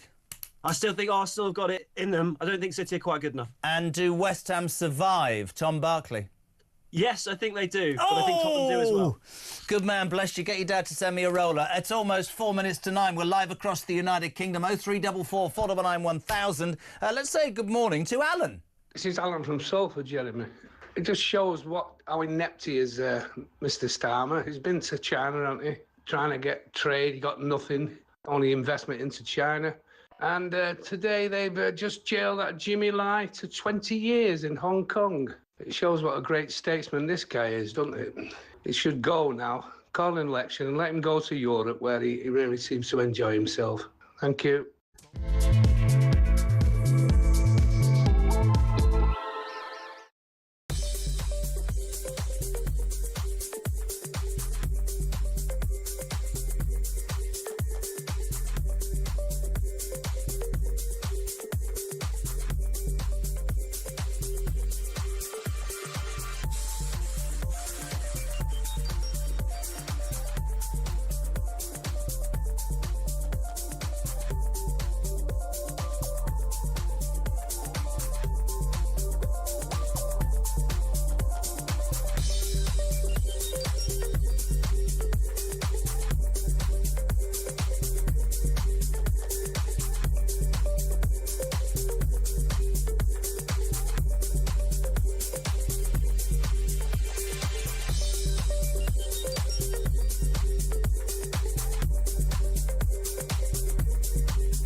So there's some people in society who believe that, the flag is the symbol of the country, we should be proud of it, we should wave it, and, I'm one of those. People who are apologists for the British Empire, for apologists for how we've been in the past, and it's almost a symbol of national shame to them. It's kind of like, well, we flew that flag. Oh, I'm not sure about this one. The whole national shame thing, I believe that actually that's a sort of a greater agenda going on, to be honest with you. It's apologist nature of of so many successive governments now who have sort of almost been forced to be embarrassed by our great British history.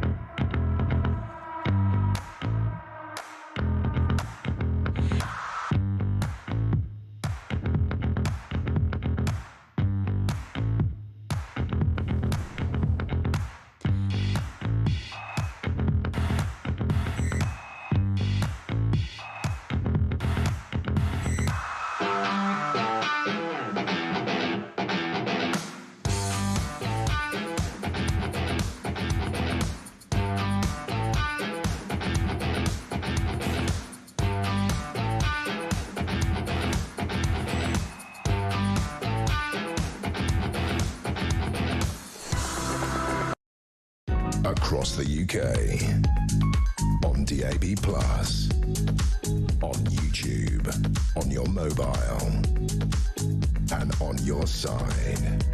This is Talk.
Across the UK. On DAB+. On YouTube. On your mobile. And on your side. This is Talk.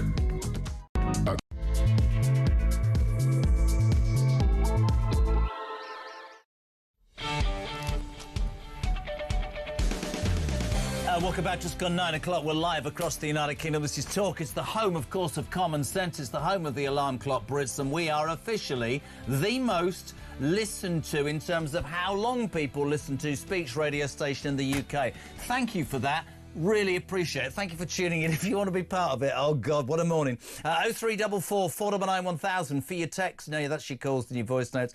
87222 for your text. We are officially, ladies and gentlemen, on resignation watch. Will Starmer go today, tomorrow? Friday the 13th? Or will he wait until after the disaster that will be the May elections? Over the weekend, you might have heard this, his Chief of Staff, Morgan McSweeney, fell on his sword, was pushed to save the Prime Minister's backside. I've no idea. But it's a bit weird because not only had he said last week he had confidence in him, which is usually a byword for I'll get rid of you for Tuesday, but this is what he said in 2020 about his loyalty to staff. Hear me out. I had 8,000 staff for 5 years as the Director of Public Prosecutions. And I acted, I hope, in the right way with them, which is when they had victories, I celebrated on their behalf. I picked up awards on their behalves. And when they made mistakes, I carried the can. I never turn on my staff, and you should never turn on your staff. There we go, that's him. So it's all systems go. Front page of the Mail. So how long has Starmer got? The vultures are circling Lammy. I told him. Rayner's having a makeover. Wes Street, he's up to his neck in it. Miliband, you can't see for toast. Everybody talking about this resignation watch. And check this for breaking news. We just spoke to Andrew Loney. As you know, the situation with the royal family is exacerbated over Andrew's links with Epstein. And we can officially reveal in the last 2 minutes, William and Kate have just made their first statement on the Epstein files. They say they are deeply, deeply concerned. In an unexpected update before the Prince of Wales arrives in Saudi Arabia for an overseas tour, a Kensington Palace spokesperson told journalists in Riyadh, I can confirm the Prince and Princess have been deeply concerned by the continuing revelations. Their thoughts remain, as ever, focused on the victims. This is a major bit of news. Can you get me somebody, Robert Jobson, get me somebody, because there are many people who believe, including me, that this is a massively important moment for our monarchy, in that, much like the Queen after Diana died, there was much written, she stayed in Balmoral, looked after the kids. The public thought that she needed to come and speak to them and that her silence was wrong, and she was eventually forced to take the royal flight down and come to London, lay flowers and speak. I think it is exactly this right now for our king. I'm not saying that the problem that is Andrew is his fault, but he has undoubtedly been pampered to, excused and covered for years. And unfortunately, if you are the head of an organisation and there is mud being thrown at you, then you have to come out. It is interesting because I've thought that William wanted to speak for ages, that we've just got this news in an unexpected update before the Prince of Wales arrives in Saudi Arabia. This is breaking news. For an overseas tour, a Kensington Palace spokesperson told journalists just minutes ago in Riyadh, I can confirm the Prince and Princess of Wales have been deeply concerned by the continuing revelations. Their thoughts remain focused as ever on the victims. All of this about the Epstein case. Let's get somebody rolling just to tick. We'll carry on what we're going to do. But that is massive because that is King, the future King William, saying, I ain't sitting on my laurels anymore. You saw his face when his uncle tried to talk to him outside that wedding. They want to modernise the monarchy. If the OK, I'll go further. I think if the monarchy wants to survive, and I genuinely mean that as a royalist, it needs to address this because, and I have defended the royal family forever, there are not, I suspect, enough people in this country who will accept him, Andrew, living in luxury on his brother's estate with no possible chance of being made to answer for his crimes, if they are crimes. Front page of The Sun today, Andy leaked envoy docs to Epstein. If that is true, There is no difference between him and Peter Mandelson, and both, in my opinion, not Talk's, mine, should go to jail. Morning, Wayne. Good morning, Jezza! Woohoo! What a time to be involved in politics and this psychodrama we've got going on. Oh my days, we've got to look at the silver lining. You know, this country is going to the dogs, but boy, oh boy, what a soap we're watching right now. Better than anything EastEnders and the Coronation Street could produce. But anyway, let's look at the silver lining, Jezza. They've only had 18 months to destroy the country. Every other time Labour have been in power, they've had 4 to 5 years to do it. So, you know, at the end of the day, Starmer's going to throw his dummy out. He's going to call a general election because he's a little baby. He's going to throw his dummy out. Doesn't want anyone else to overtake him. He's going to destroy the Labour Party. And let's be positive. Let's look forward to what happens after this Labour shambles disappear. And let's be grateful they've only had a small amount of time to destroy the country.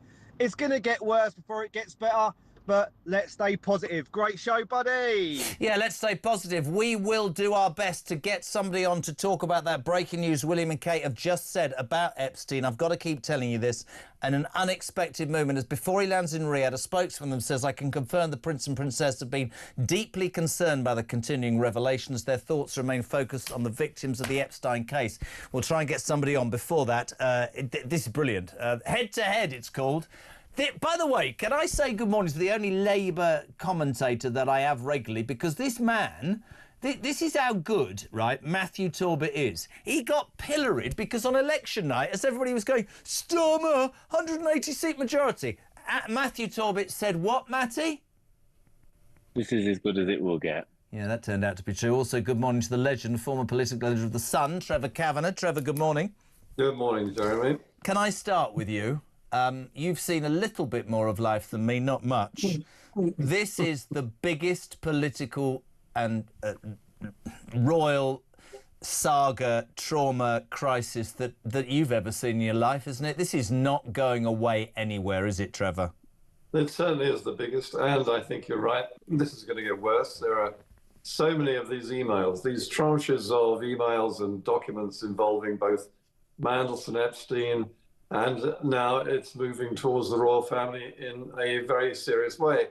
I think that this announcement by William and Kate in their foreign travels has been carefully thought over for days, and it's the last attempt I think they can make to stop this washing up on the steps of Buckingham Palace.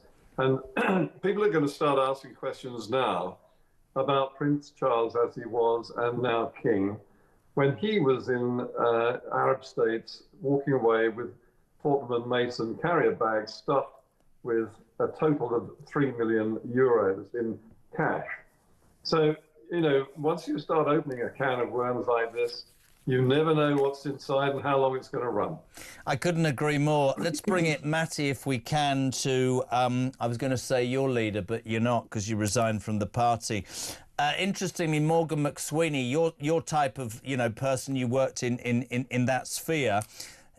Either he was pushed or he fell on his sword at the weekend. I thought in his resignation statement, which is why we're on resignation watch, because there were a couple of sentences that I thought, oh, that's clever. He said, in public life, responsibility must be owned when it matters most, not just when it is most convenient. In those circumstances, the only honourable course is to step aside. I've always believed there are moments you must accept responsibility and step aside for the bigger cause. Matthew Talbot, did he aim that indirectly at Sir Keir Starmer?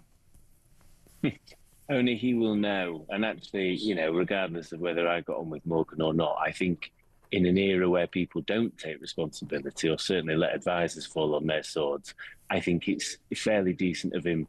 My understanding from people that know Morgan, who have spoke to him over the weekend, is that he felt he did have to go, which is why he wanted to make that decision.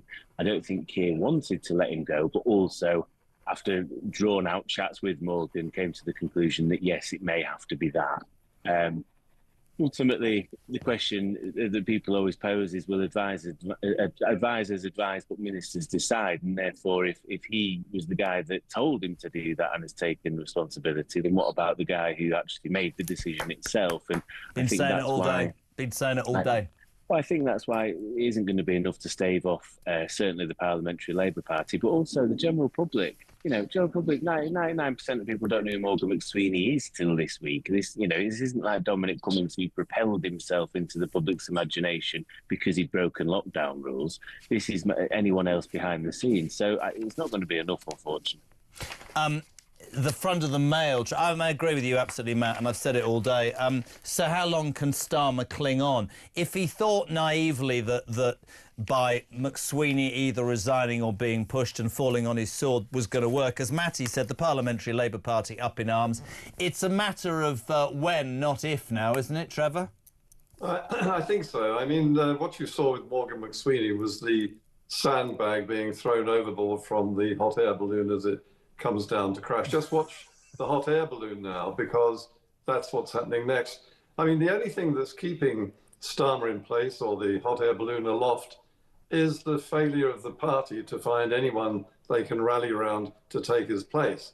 I mean, nobody among the contenders for this job, the ambitious Wes Streeting or Angela Rayner, or behind the scenes, the possible kingmaker, Ed Miliband, none of them are really up to the job of being Prime Minister. I just think that in any normal period of our political history, none of them would even be major cabinet contenders. That's the thing that's saving Keir Starmer, the absence of someone better. So they're hanging on in case of something worse. And I think that this will only hold so long, because once you get to Gorton, the by-election, and then the local elections, there's nothing left to keep this balloon up. It's not just Keir Starmer, it's the whole party. It's interesting for me as well, Matt, if I can, I agree with Trev. I mean, you look at the alternatives, you might disagree, they don't sort of jump out. Lammy said, I warned him over Mandelson. The thought, you can disagree with me, the thought of David Lammy being Prime Minister for 5 minutes fills me full of fear. Rayner's having a makeover. Well, brilliant, front page of the Mail, having a makeover, but, you know, are you really Prime... I don't know if she's Prime Ministerial, but she owes the tax man some money. Of course, the right wing, you said it so well, Trevor, you know, everybody thought Wes Streeting was a shoo-in. He organised Mandelson's Best Man speech and has been spending the weekend furiously removing pictures on WhatsApp. I just think so many of them are tarred with... I made a suggestion earlier and everybody poo-pooed me. What about Shabana Mahmood, Matt? I thought she was... Is she not popular with the party? She may be popular with some MPs. I think the difference is you've got to get members on side. And because the members are traditionally, certainly at the moment, quite soft left, which would favour your Angela Rayners, your Lucy Powells, your Ed Miliband's, whoever else wants to put themselves forward in that slot, Shabana just wouldn't get the votes. So she might get on the ballot if she wished. She'd be negotiating with Wes, really, if it felt that Wes has got too much baggage. But a bit like Trevor, look, I'm not jumping for joy at any of the options. Nobody really gets me excited. Nobody makes me think, I've always been a big proponent that I think Andy Burnham's the only one that would give us half a chance. And that would be half a chance. I think Angela Rayner would be a useful experiment, whether the country's at a point where it needs to be experimented on and whether there's, what could happen, I don't know. But everyone else, I can't see anything else other than managed decline, which is where we're at now. Both of you, before I ask you the next question, when does he go? Because I don't. If I was in any way interested, if I was in the position of any of those cabinet ministers and wanted to have a stab, it'd be like being a Premiership manager. I'd be saying to the chairman, I ain't coming until after the by-election and after May, because I'm going to lose both those and it's going to be on me. I'll let him take the brunt. But in the meantime, what a lot of people are saying is this country's floating in the wrong direction and there are so many problems, whilst Labour are at each other's throats trying to get over this whole Epstein disaster. Trev, when does he go? Give me a date. Well, I'm not going to give you a date, but the obvious ones are either after the by-election or after the local elections. But my suspicion is that, having observed Keir Starmer over the last several years, I think his tendency would be to walk out. And we don't know when that might be. Not Friday the 13th, not this week, Matt. Could be. It could be at any point, and it could be tomorrow, it could be the end of the week, it could be May, it could be after conference. I think this period is going to be utterly miserable, and regardless of who you are as a human being, it's a lot to take. The job of Prime Minister, regardless of who you are, has largely become impossible You know what I'm going to anyway. say to you. You wanted it tough. Sorry, stop. You wanted it. Have a plan. Employ better people and don't lie. And I said that about Johnson and Sunak and May, and I'll say it about this one. The biggest crime in my mind about Starmer, and I think you would probably agree with this, is I cannot believe, both of you, that a party that probably knew 2 years out they were going to form the next election. I don't have to agree with the basis of socialism or the Labour Party, but I cannot believe, Trevor, to start, how utterly unprepared and how lacking in any goddamn plan. That's what I think is one of the biggest crimes. I would have thought they would have spent 2 years coming up with something and would have stuck to it. They've had nothing, and they've lurched from sort of reactive policy to reactive policy and got their fingers burnt, haven't they? Yes, and I think you have only one person to blame for that, the very weak and easily pushed around Keir Starmer. Yeah. I mean, Morgan McSweeney was highly respected among certain people in the Labour Party, and for all the mistakes he may have made, he was probably the only grown-up in the room throughout all this. I mean, whatever your views on the direction of politics, someone has to keep the party in government on an even keel. He managed to do that despite the constant reversals and U-turns by the man who was actually making the decisions in public, who is Keir Starmer. And from the moment that he took power, Starmer has wobbled on every single major issue that's come onto his desk, from international affairs on Chagos and beyond, right down to the issues over gender and whether a woman can have a penis. I mean, look, when you've got someone like that who is totally unmanageable, what on earth is the Chief of Staff supposed to do with him? Yeah, no, agree. Matt, final question. Love having you both on. You resigned your Labour Party membership recently, so appalled, and you were the only person on the night of the election, and you were ostracised because of it, who said, and I quote, "It won't get, this is as good as it gets." If Keir Starmer is shoved out the door, will you rejoin the Labour Party? Do you see a future? Not at the moment. There would have to be so much fundamental change, not just with regards to policy, but with regards to people behind the scenes and organisational means. I've got no rush to do anything, join anybody or anything of the sort. So I will continue to watch on an independent observer like the rest of you. You're a good man, mate. We love your honesty. To you and Trevor, thank you so much indeed. Resignation, well and truly on then. Keir Starmer holed up in 10 Downing Street. The protagonists are all going for his job. We have that breaking news. If you haven't heard this in the last 2, 5, 10 minutes, William and Kate, just ahead of his arrival in Saudi Arabia for an overseas tour, a Kensington Palace spokesman has told journalists in the last half an hour in Riyadh, "I can confirm the Prince and Princess of Wales have been deeply concerned by the continuing revelations. Their thoughts remain focused on the victims." That breaks ranks with King Charles. Morning, Sharon. When a dustbin's full, it has to spill over, and I think this is just the spilling bit. I think something is really going to hit the fan, because there's a lot more people involved in this than just the people that they're looking at. How do we know that they're not a deflection on some real bad stuff? We can't have gone on all this time and, this just be the worst thing. I think it's just the start of it. Good show, Sharon from Yorkshire. Good show, Sharon from Yorkshire. She says even bigger names. What bigger names have you got than the King's brother and the ex-Prime Minister's allegedly having threesomes? And oh, my Lord. Listen, I said we were going to... He's come back. Brilliant. Andrew Loney, author of entitled The Rise and Fall of the House of York. We finished 20 minutes ago, and out has come this statement. If you're just tuning in, I'll tell you exactly that Andrew and I were talking about how the pressure on the royal family is going to grow, and you said, and I thought you were spot on, that there's a bit of a power struggle going on between King Charles and William, who wants to modernise, wants to look ahead.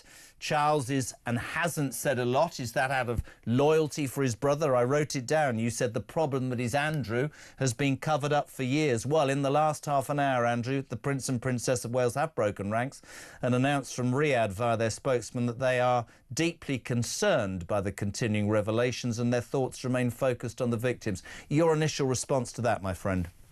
Well, I'm glad. I mean, people have been calling for this. I mean, there's been a lot of stuff in the papers this morning. I think this is a slight distraction. I mean, of course, one's thinking of the victims, But, you know, I think what they need to be open about is actually what the palace knew and when they knew it and what they've done. Because I think what we do need to do is to find out exactly how Andrew has been protected up till now, and I think continues to be protected. I don't think we've got the full story of what happened and the flight from Royal Lodge and all that. So I think we just need a little bit more openness about actually what's been going on and why they didn't address this problem much earlier. The line is they didn't know, but I do know that they did know, and they were briefed many, many times by for example, the heads of the Foreign Office, MI6, all sorts of people were giving them information. Giving them as an entity or individuals, my friend? Well, giving certainly the monarch's private secretary, I know, was being briefed, and I know that they would have briefed the monarch. So, I mean, I just know from my own research that protection officers have always had to report back to the head of royal security, and that goes back up to the sovereign. So, I mean, they had plenty of information coming in. So they knew about this. They've tried to keep it quiet. They now, because of the public outrage, have had to do something. But I think just saying that I feel sorry for the victims isn't really going to cut it with the public. And I do think there needs to be investigation. Andrew was bringing people were being sex trafficked to Andrew in royal palaces. People must have known this was going on. I think, you know, there needs to be a proper investigation of actually not just in Parliament about Andrew's activities, but also the palace need to do something to satisfy trust because otherwise it looks like a classic cover-up. Well, it's exactly what I asked you, you know, did you suspect they knew more? What you're saying is that the palace kept quiet on what they knew. Absolutely, and they've known for years, and they tried to shut this down. And as I say, you know, they used strong-arm tactics, saying that they wouldn't give to media organisations who tried to raise this issue, they wouldn't give them access to members of the royal family. There were legal threats. There were a whole series of techniques were used to suppress this story, going back, I would say, 15 years. It's unbelievable. When we think about, like, Front of the Sun today, Andrew, Andy leaked envoy docs to Epstein. When we started this programme, so I love this programme because it just changes as the hours go by. People were saying, you know, if he's done the same as Mandelson with Epstein documents, you know, giving him the heads up on stuff, then he is in the same boat. Can you see a situation if the royal household has continued to close ranks, and in your mind for 15 years, can you see ever a situation where the police will be interviewing individual members of the royal family? Well, I don't think anyone in this country is above the law, and if they have material witnesses and have information, yes, of course, I think they should. I mean, clearly, the problem is the sovereign cannot be subject to legal action. But I think they can certainly, we've seen this in past history. Heirs to the throne, for example, have been interviewed. But I do think that, you know, everything's focused at the moment on the palace. The real question is, will these files on his time as a trade envoy now be released, as they should be under the Public Records Act? I spent 5 years being refused by the Foreign Office and the Department of Business and Trade from seeing any of these files, which I knew revealed the sort of things that this BBC article that Sun have picked up on had. And I think if the government is serious actually about dealing with this problem, as opposed to just yet another cover-up, then they need to ensure that those files, all of them, going back between 2001 and 2011, need to be made public as soon as possible, because I think it would give us plenty of information about how Andrew has misused his role. And if Mandelson is going to be investigated for this, Andrew should be investigated. And if he is, I mean, the evidence for Andrew is much stronger than for Mandelson. See, that's really interesting for me, and you can only assume if you're listening to this, you know, you've been working on this for years, and you rightly said in the last interview you were ridiculed. But the truth of the matter is, I have a great increasing belief in the British public, and some parts of the media in my past I loathe. But what I love about the right side of the media, people like you and the things we're doing here, is the British people will not give up on this. The silent majority want an answer. Let me read you the first two texts I've had since you were on. Carl. Jez, just my thought. I believe the King should apologise and abdicate in favour of William. Let William clear out the old guard and start afresh with the young, modern monarchy. And here's a question, Andrew Loney. Listen to this. Martin Slightholme. Has the Prince of Wales ever expressed any support or sympathy for the victims of the rape gangs here in the UK, says Martin in Norwich. No, I don't think so. To me, that sums up that this also is a turning point where the silent majority are going to go, we might not be anti-monarchy, but if you are going to exist in this world and use social media and have all of those things that you have, you're going to have to play the game like the rest of us and answer, as you quite rightly say, when the light is shone on you and your behaviour. Yes, I mean, I've been calling for royal accountability and transparency, particularly on finances, for probably a decade and been ridiculed for it. But now it seems to be people realise that, you know, we haven't, that there isn't the accountability we need. It's been abused. I mean, this is also a national security question. The Chinese and Russians have penetrated the British establishment using the greed of various members of the royal family as the easy way in, because they knew there was no scrutiny. And what I would say is if there is nothing to hide, then there should be no problem about releasing these files, or, for example, getting the protection officers to give statements saying that Andrew wasn't in London the night Virginia Giuffre claimed he was. I mean, it'd be very easy for him to prove his innocence. But I think as these releases come out, it's proving more and more just how rotten the state of Denmark is. And as I say, they're at this crossroads. Do they actually address this issue, as Prince William seems to want to, or do they stick their head in the sands, which is what the King is doing? Andrew Lowney, listen, great, mate. I know you've got a busy day and we really appreciate you coming back. Andrew Lowney, they're the author of Entitled, The Rise and Fall of the House of York, reacting, he's been on twice this morning, two times, reacting to the news that in the last half an hour, ahead of their arrival in Saudi Arabia for an overseas tour, a spokesperson for the Prince and Princess of Wales, a Kensington Palace spokesperson, said, I can confirm that the Prince and Princess have been deeply concerned by the continuing revelations. Their thoughts remain focused on the victims. For many, that's a tick. For others, they go, that's ahead of your dad. For Andrew Lowney, he says that's not enough. That's window dressing. How much did the royal family know about the problem that was Andrew, and for how long? I'm a royalist. The Queen gave him 12 million quid. If he has, as the front of the Sun says, been leaking confidential documents to Epstein whilst he was a trade invoice, surely, like Peter Mandelson, the ex-Duke of York, needs to feel the full force of the British law. Morning, Dino. Morning, Jezza. It's Dean here from South Wales. I think it's clear as the nose on your face why Andy Burnham wasn't allowed to stand in that by-election, because, let's face it, we all know what had been the outcome, and we all know that he'd be the next Prime Minister. I think Starmer selfishly denied him that so he can keep his agenda going. UK politics at the moment is at the lowest it's ever been. I've never known such a weak Conservative Party. There's no one really who I would vote for.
Can he continue and can he be trusted to keep the country safe? Because he ignored MI6 warnings as well. So what was the calculation that made him avoid, you know, say there's a risk, but I'm going to go ahead anyway? That has to be answered. But I mean, the first duty of any government is to keep us safe, and he appointed someone who he knew. I mean, he's called the Prince of Darkness, for Christ's sake. I might call him Captain Underpants now. Yeah. But Captain Dirty Underpants. Yeah. They're not very clean. Who is that woman? Can we trust Starmer to keep the country safe? No. No. Across the UK, on DAB+, on YouTube, on your mobile, and on your side. This is Talk. Welcome back. 28 minutes to 10 o'clock. Julie here from 10. Who's on at 1? I'm only joking. The housewife choice, Ian Collins. My God, it's all going on this morning. We started this morning with, so how long can Starmer cling on? Carl Turner is a Labour MP, him in just a tick. It's then sort of moved on. This whole Mandelson-Epstein saga has moved to the Duke of York, front page of the ex-Duke of York. Son, Andy leaked envoy docs to Epstein. Much comment this morning about how the royal family need to step up in the last 20 minutes. An unexpected update ahead of the Prince of Wales' arrival in Riyadh. He and the Princess have announced that they're deeply concerned by the continuing revelations and their thoughts remain focused on the victim. The truth is, for many, that's not enough. This whole debate is raging. Now, let's take it back to politics. Starmer, I don't know why I'm laughing, alone in Downing Street. Morgan McSweeney's gone, apparently shaking, apparently depressed, and we are on resignation watch. This morning, he sent out his government minister, Baroness Jackie Smith. This is a fact, don't look at me like that, Christian, who resigned as Home Secretary because her husband put his joy of watching porn on her expenses. This was Jackie Smith.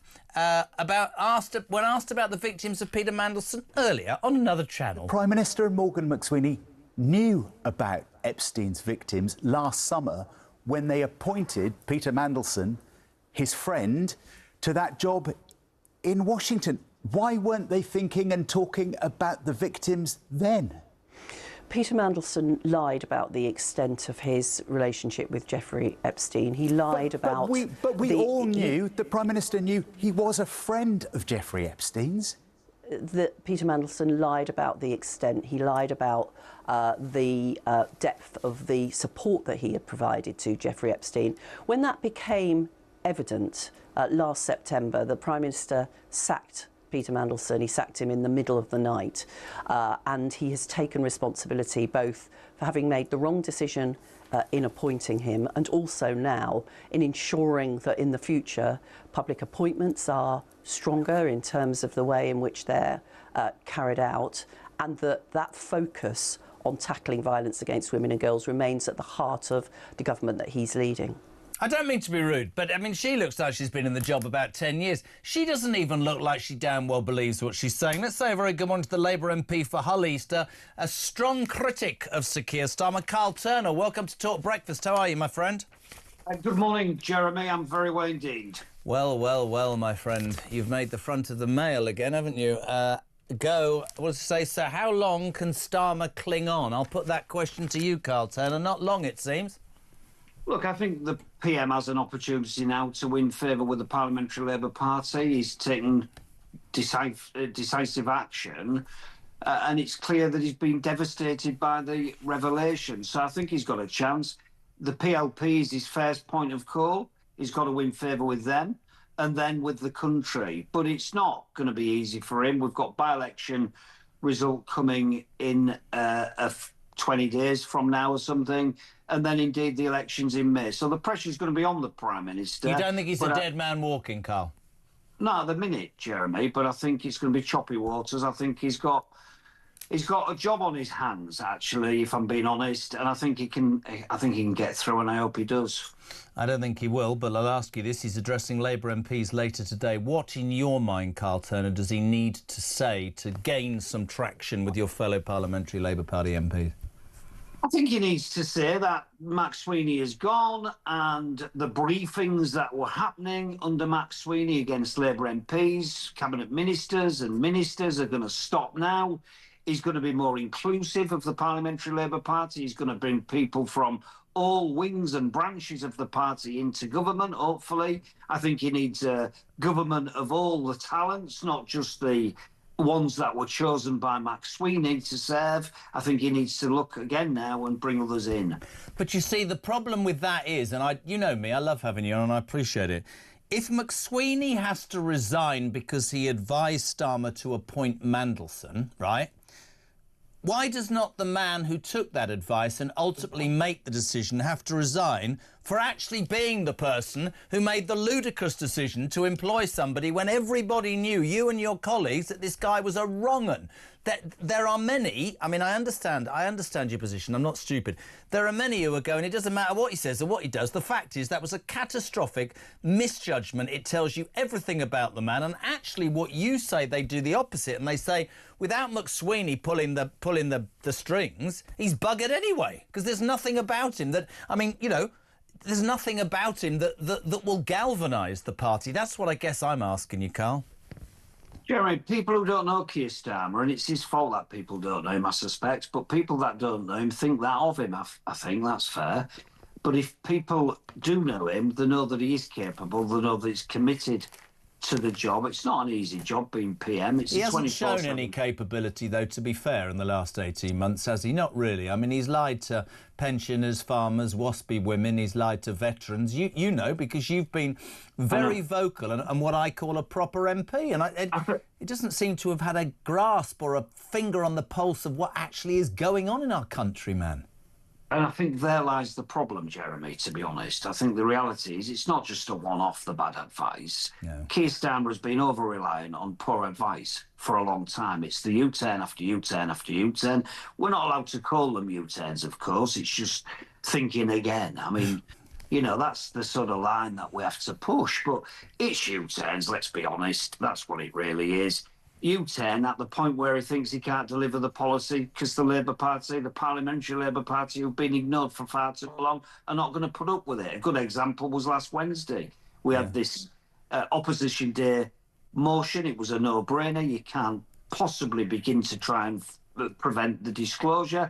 The Prime Minister and this Chief Whip thought that you needed to prevent disclosure in relation to security matters, which I think is fair. But we have the Intelligence and Security Committee. They are there to sift those documents and decide what ought to be in the public domain.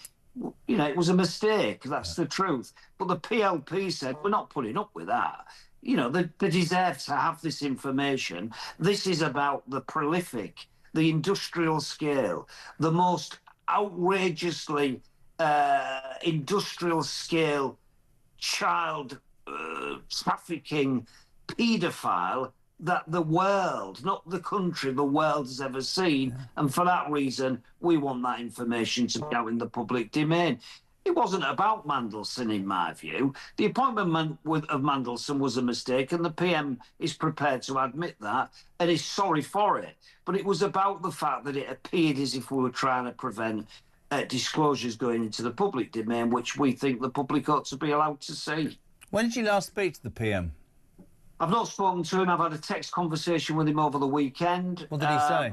Several. You know, my advice to the PM has always been fairly direct, and he's always polite in his response. But there was no conversation as to what he might do with Max Sweeney. I can tell you my advice to the PM was oust him out the door, get him out, get him gone, and let's try and start again with a view to making good the mistakes we've made in the past. It's just you mean a third chief of staff in 18 months? I mean, listen, I was more critical of the Tories than you at the end, but that's not great. The first one didn't even last the 100 days that she was due to talk about. Then this one. Do you expect a reshuffle, by the way, of cabinet ministers or just backroom staff, as I call it? Well, I'm not going to be dictating to the PM what he ought to be doing, but my view is that he needs to bring talent in from across the party. Who? And I hope he brings ministers in to jobs.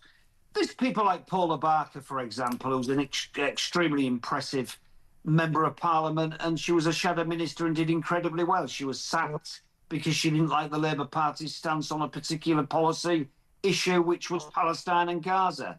There's people like Dan Carden, who's not on the extreme left of the Labour Party. He's a moderate, really, now. He used to be left-wing. He used to be one of Jeremy Corbyn's acolytes, but he's come to the middle centre of the Labour Party. He's a brilliant guy, incredibly impressive. People like that should be in. I think Andy Slaughter was the chair of the Select Committee, actually. He was sacked over Gaza and Palestine as well. I think he'd be a brilliant Justice Secretary. Can I ask the wrong question? Can I ask the wrong question? Are you advocating people who want to talk about Gaza and Palestine because you know that 4 million people, Muslim votes, are absolutely essential to the Labour Party in the next election? It's a straight question. So you know where I'm going with that because, Streeting's only got a 600 majority. Jonathan Ashworth, one of my favourite MPs, genuinely mean that. He lost his seat in Leicester to 5 people who stood on just Gaza and Palestine, didn't even mention local issues, Carl. I think the reality is, Jeremy, you need to talk about these issues, not because you're trying to win favour with a particular core of the electorate, but these issues are important to the country, actually. And I think when you're sort of in a position as a parliamentarian and you're not allowed to voice your opinion, that's where the problem is. Tony Blair didn't used to crowd people out. He'd bring them in. He'd speak to them. He used to have Dennis Skinner in every week, I think, for PMQ's preparation. The Beast of Bolsover. The Beast of Bolsover. Can you imagine the scenario? Be shouting and screaming at the Prime Minister, telling the PM what he ought to be doing, this and that, but Dennis would have been included. Thatcher's favourite politician, she once said, Dennis Skinner. Yeah. She loved it. She loved it. And she was a class act. I mean, she used to encourage Dennis, and she dealt with him incredibly well and did better for the fact that she'd taken him off. That was the truth, and that's what the Prime Minister should be doing. He should be looking and inviting people. I'm not being unfair when I say I don't think it's in his character. I don't think it's in his DNA. Let me ask you 3 quick questions because we so appreciate your time. Does Starmer lead you into the next election, Carl Turner? I don't know, is the truth. I hope so, but I don't know. Do you expect cabinet resignations in the next few days? I don't think cabinet members will resign. I think there might be 1 or 2 ministers who call it a day, but I don't think the cabinet will. And if he goes, who does Carl Turner want? Rayner, Streeting, Miliband? I don't want to do that, Jeremy, because we've got a leader and we've got a Prime Minister. I don't want to choose his successor when, in fact, there's no contest. Do you know, it's really difficult to get rid of the Prime Minister. You can't waltz into Downing Street and say, right then, mate, get your bags packed, you're off. It's a matter for him if he wants to stand down. We're a democracy. He's been elected. People said they want to vote Labour. I don't think we won the election, by the way, on the basis that people were enthusiastic about Labour. We won the election on the basis that people were sick to death of the chaos that we had with the Tory government. But that speaks for why there seemed to be no plan and nothing was proactive. It was all reactive, and that's why people are going. That's why it's such a sham. He's left the Labour Party. Matthew Torbett, what to say about him, he's a friend of mine. He said on the night of the election, this is as bloody good as it gets, and he was dead right, wasn't he? Matthew's a great mate of mine as well. I'm impressed with Matthew Torbett. He's a good man. We ought to be trying to keep people like Matthew in the Labour Party. He's left now. What a shame that is. We ought to be saying, get yourself back. Look, let's try and work together. He believes in what you believe in, and I admire him for that. Do you know what I mean? It's like I said the other day, Carl, something I never thought I'd say on this, right? There would not be a part of me that would probably agree with anything that Jeremy Corbyn said, right? But we live in a democracy, right? You and I.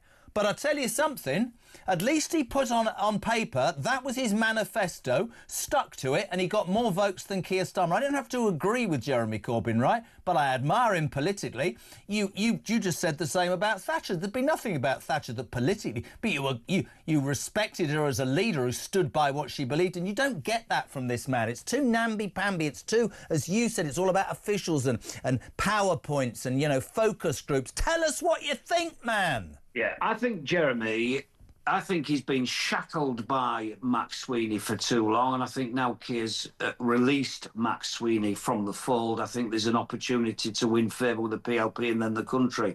But I'm not pretending to you now that I think we're going to win the next general election if it came early.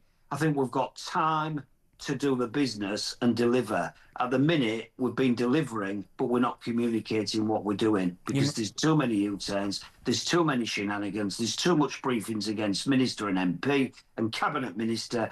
We need to work together to win for the country. For goodness sake, the country must be pulling their hair out thinking, what on earth is this shenanigans now? We're sick to death of hearing about this stuff.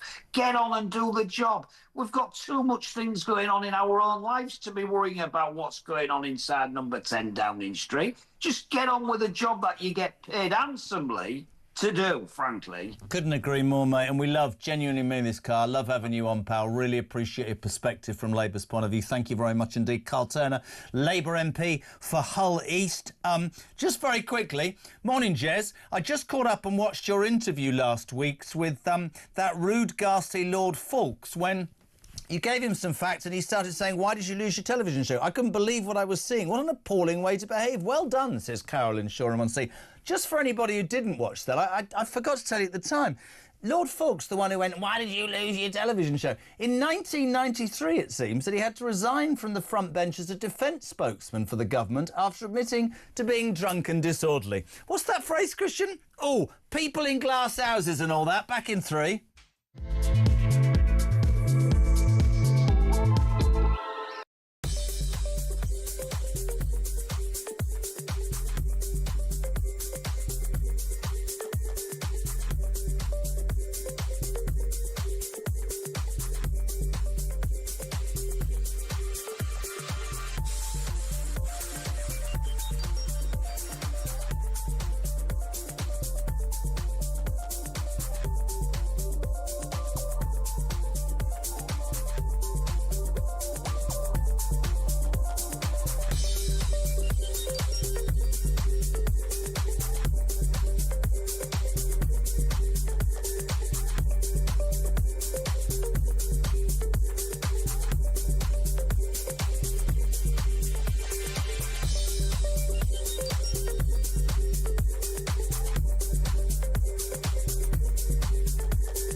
Across the UK, on DAB+, on YouTube, on your mobile, and on your side. This is Talk. There I was, 3 hours and 50 minutes to sounding professional. I'm still in the middle of a biscuit. We say a very good morning to our roving reporter. She and I are going to Birmingham later, but I'm not telling you why. Hello. Hello, hello. Samara Gill. Listen, I thought you were my roving reporter. You don't have any bloody show on this station. Yeah, I know. I'm exclusive to no one, well, clearly. That's great. Yeah, it's... Great, I thought, yeah. That's what happens, you see, Christian. You make somebody and then they just... I'm so glad Carl Turner said he's been shackled. I thought he said something else for a moment there. He's been shackled by the Labour Party. There's How no are one you? like you, JK. I'm very happy to be back in the studio. My God, mate, honestly, this is getting more bizarre by the minute. We started today, resignation watch, our cabinet minister's going, does, selling McSweeney down the line, his rather poignant message. We watch it, apparently sat in Downing Street, depressed Starmer, so be it. Then you move on to Andrew, and because I think there's a real sense of the royal family need to speak, much like the Queen after Diana's thing. And then in the last half an hour, the Prince of Wales and Princess are being deeply concerned by the continuing revelations. Their thoughts remain focused on the victims. Straight away, people are going, have they mentioned the grooming gangs then? Not enough. Of course they haven't mentioned the grooming gangs. Neither has Starmer, really. I mean, when I was down in Hastings at Starmer's speech on Thursday... Oh, you went to Hastings? Well, I did go to Hastings. How was that? Well, that's why I wasn't in studio. It was very interesting, actually. I've never seen Starmer like that. He seemed completely perturbed. He seemed enraged. But he also seemed very dictatorial. He seemed like nothing is going to get in my way of the leadership. And he just seemed like he'd been, advised wrong. He was obviously throwing people under the bus left, right and centre. And you're right, he also apologised to the victims of Jeffrey Epstein. What about the hundreds of thousands of British girls that have been at the hands of sexual abuse? Starmer, have you ever apologised to them directly? No. I mean, he's a spineless man. He really is. Do you know what? Can you imagine if you actually listened to this and you were Keir Starmer? Honestly. Right, you spoke to some anti-Starmer protesters outside the venue in Hastings last week. Do you know the last time I went to Hastings? I went for a dirty weekend when I was 20 and ended up in hospital. My appendix burst and I spent 10 weeks in the Royal East Sussex Hospital. Not that you're interested. Is that what burst, Jeremy? Thank you. Very good, Samara Gill. Play her package, please. It was a soggy morning down in Hastings, and it turned out that the weather was not the only thing that was dampening the mood. Prime Minister Keir Starmer was there to deliver a speech about Labour values, renewal and trust in what should be one of the safest Labour seats in the country. But Mandelson, the infamous Prince of Darkness, loomed over the day, casting his long shadow over Starmer's plan for renewal of towns. I am sorry. Sorry for what was done to you. Sorry that so many people with power failed you. Sorry for having believed Mandelson's lies and appointed him. The Prime Minister's momentum didn't last very long. Halfway through, honks of horns from disenfranchised locals that had blocked him in punctuated the speech. A loud reminder that discontent runs deep, even in a Labour heartland. Starmer's in there. What would you say to him right now? I would say to him that farmers are not happy. The threshold change on the APR BPR has made a difference to people who are in regionally expensive areas. And we would like it to be reconsidered. It's weeks away now from coming into force. Just people have lost their lives over this. There has been suicides over this. It's such a badly thought out policy. It's affecting our food security. It's just all wrong. Hi, I'm Leslie from the Together Declaration. I'm here to say to Starmer, I don't think it's legitimate for you to have suspended the local election in Hastings. We're really not happy about it. What I would say is that this is authoritarian, it's anti-democratic, and we don't want it, but we need to hold them to account. We want them to be responsible, and we don't want to, have our rights to have our say taken away from us. That's not democracy. Now the political earthquake has a new aftershock. Morgan McSweeney, Starmer's former chief of staff and key advisor, has resigned this weekend, taking responsibility for pushing Mandelson's appointment. With Mandelson's reputation in tatters and McSweeney out the door, Keir Starmer's leadership is facing a real crisis of confidence. From Hastings to Westminster, with locals shaking their heads in the gymnasium and headlines at home, the big question is, what does Keir's future hold, and for how long? Oh, not very much, I don't think, do you? No, not very much at all. I think Hastings is an extremely safe Labour seat. He was meant to be right at home there. Hastings is Labour? Well, it's not... South of Watford Gap, what's going on? Well, I think, he was meant to be around his supporters, but when you can tell when outside there are protests going on, he really is someone who does not have the public support at the moment. I was looking back on an interview, I know we haven't got much time, but I was just looking at it. He did an interview with The Guardian, and it's his most personal interview yet. They asked him, what did you dream about last night? He said, I don't dream. He doesn't have a favourite book or poem. He was asked if he preferred tea or coffee. He said, I don't know. I don't know. Either or both. Wouldn't you want him to go Angela Rayner in red? Well, everybody would go, at least there's something about him. Do you know what I'm saying? Well, exactly. I just don't think he has any conviction. I mean, we used to have William Wallace Churchill leading this country. I mean, this is someone who U-turned on his own speech that he was going to give us today. So I do think his days are numbered. But I fear, though, because after him, the Labour Party is going to veer very far left. I agree with that. Who would take it knowing, let's hear me out, that you're going to lose potentially trouble in the by-election, you're going to lose the May elections potentially. Does anybody want to come in? Can I just ask, because we haven't got long, something's happened. Have you been to Angela Rayner's hairdresser?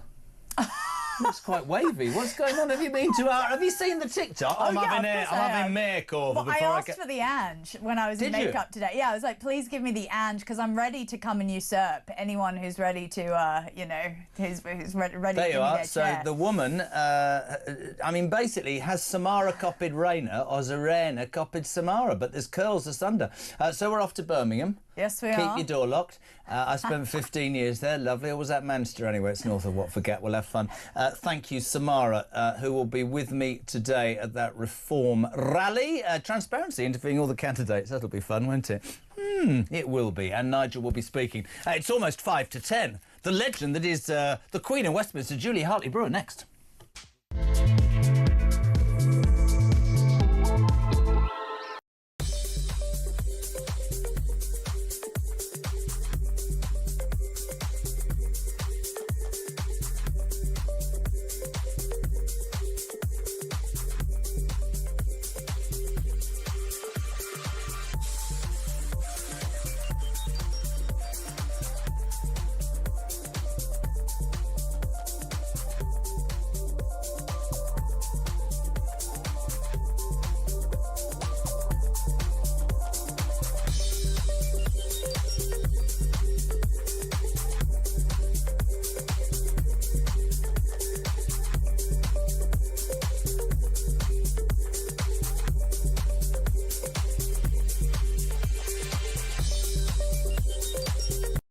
I'd vote for Sharon in a heartbeat in any election, but against a convicted terrorist, I'll definitely vote for her. I'm interested to hear what Ash has to say about this being from Oh, yeah, of course, mate. No, Well, also, he said that he doesn't want Islamic people to be friends with Jews. That guy will probably win, you know, he'll probably win this jihadi, so Sharon needs to change her way. Yeah, but I know that area very well. Hall Green is where it is, and it's changed a lot. Handsworth, like you said, as well.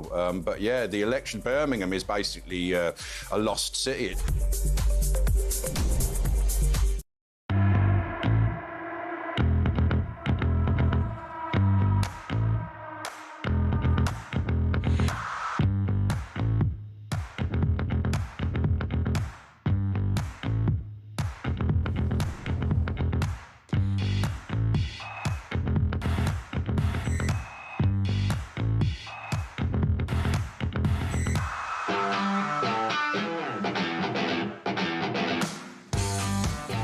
Across the UK, on DAB+, on YouTube, on your mobile, and on your side.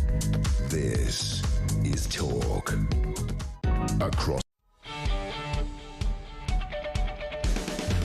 Welcome back. Almost 10 o'clock. We're live across the UK. What a morning it's been. We started off with, is Keir going? I think Friday the 13th. He's apparently stuck in Downing Street, shaking like a dog that's... Never mind. Now it's moved on to Andrew, the Prince and Princess of Wales have talked about victims. The British public are demanding more from the royal family. The big question, Julia Hartley-Brewer, is how bloody deep does this go, man? We've had a Danish crown princess saying, there's an email saying, will you have my babies to Epstein? There's a prime minister who apparently allegedly had a threesome. Listen, the thing about the great and the good and the rich and the powerful is they love people who are more rich than them. They're all obsessed with money. One of my favourite revelations over the weekend was that the Russian secret agents were saying about how greedy Mandelson was. I mean, that's quite telling, isn't it? I mean, after Morgan McSweeney's gone, but basically said the decision was wrong. Well, you're the one who advised the decision, but nevertheless, the decision was wrong. I don't think this takes away any shield from the Prime Minister, because ultimately it comes down to him. He made the poor decisions. I would not normally say this. I would be not remotely surprised if he was gone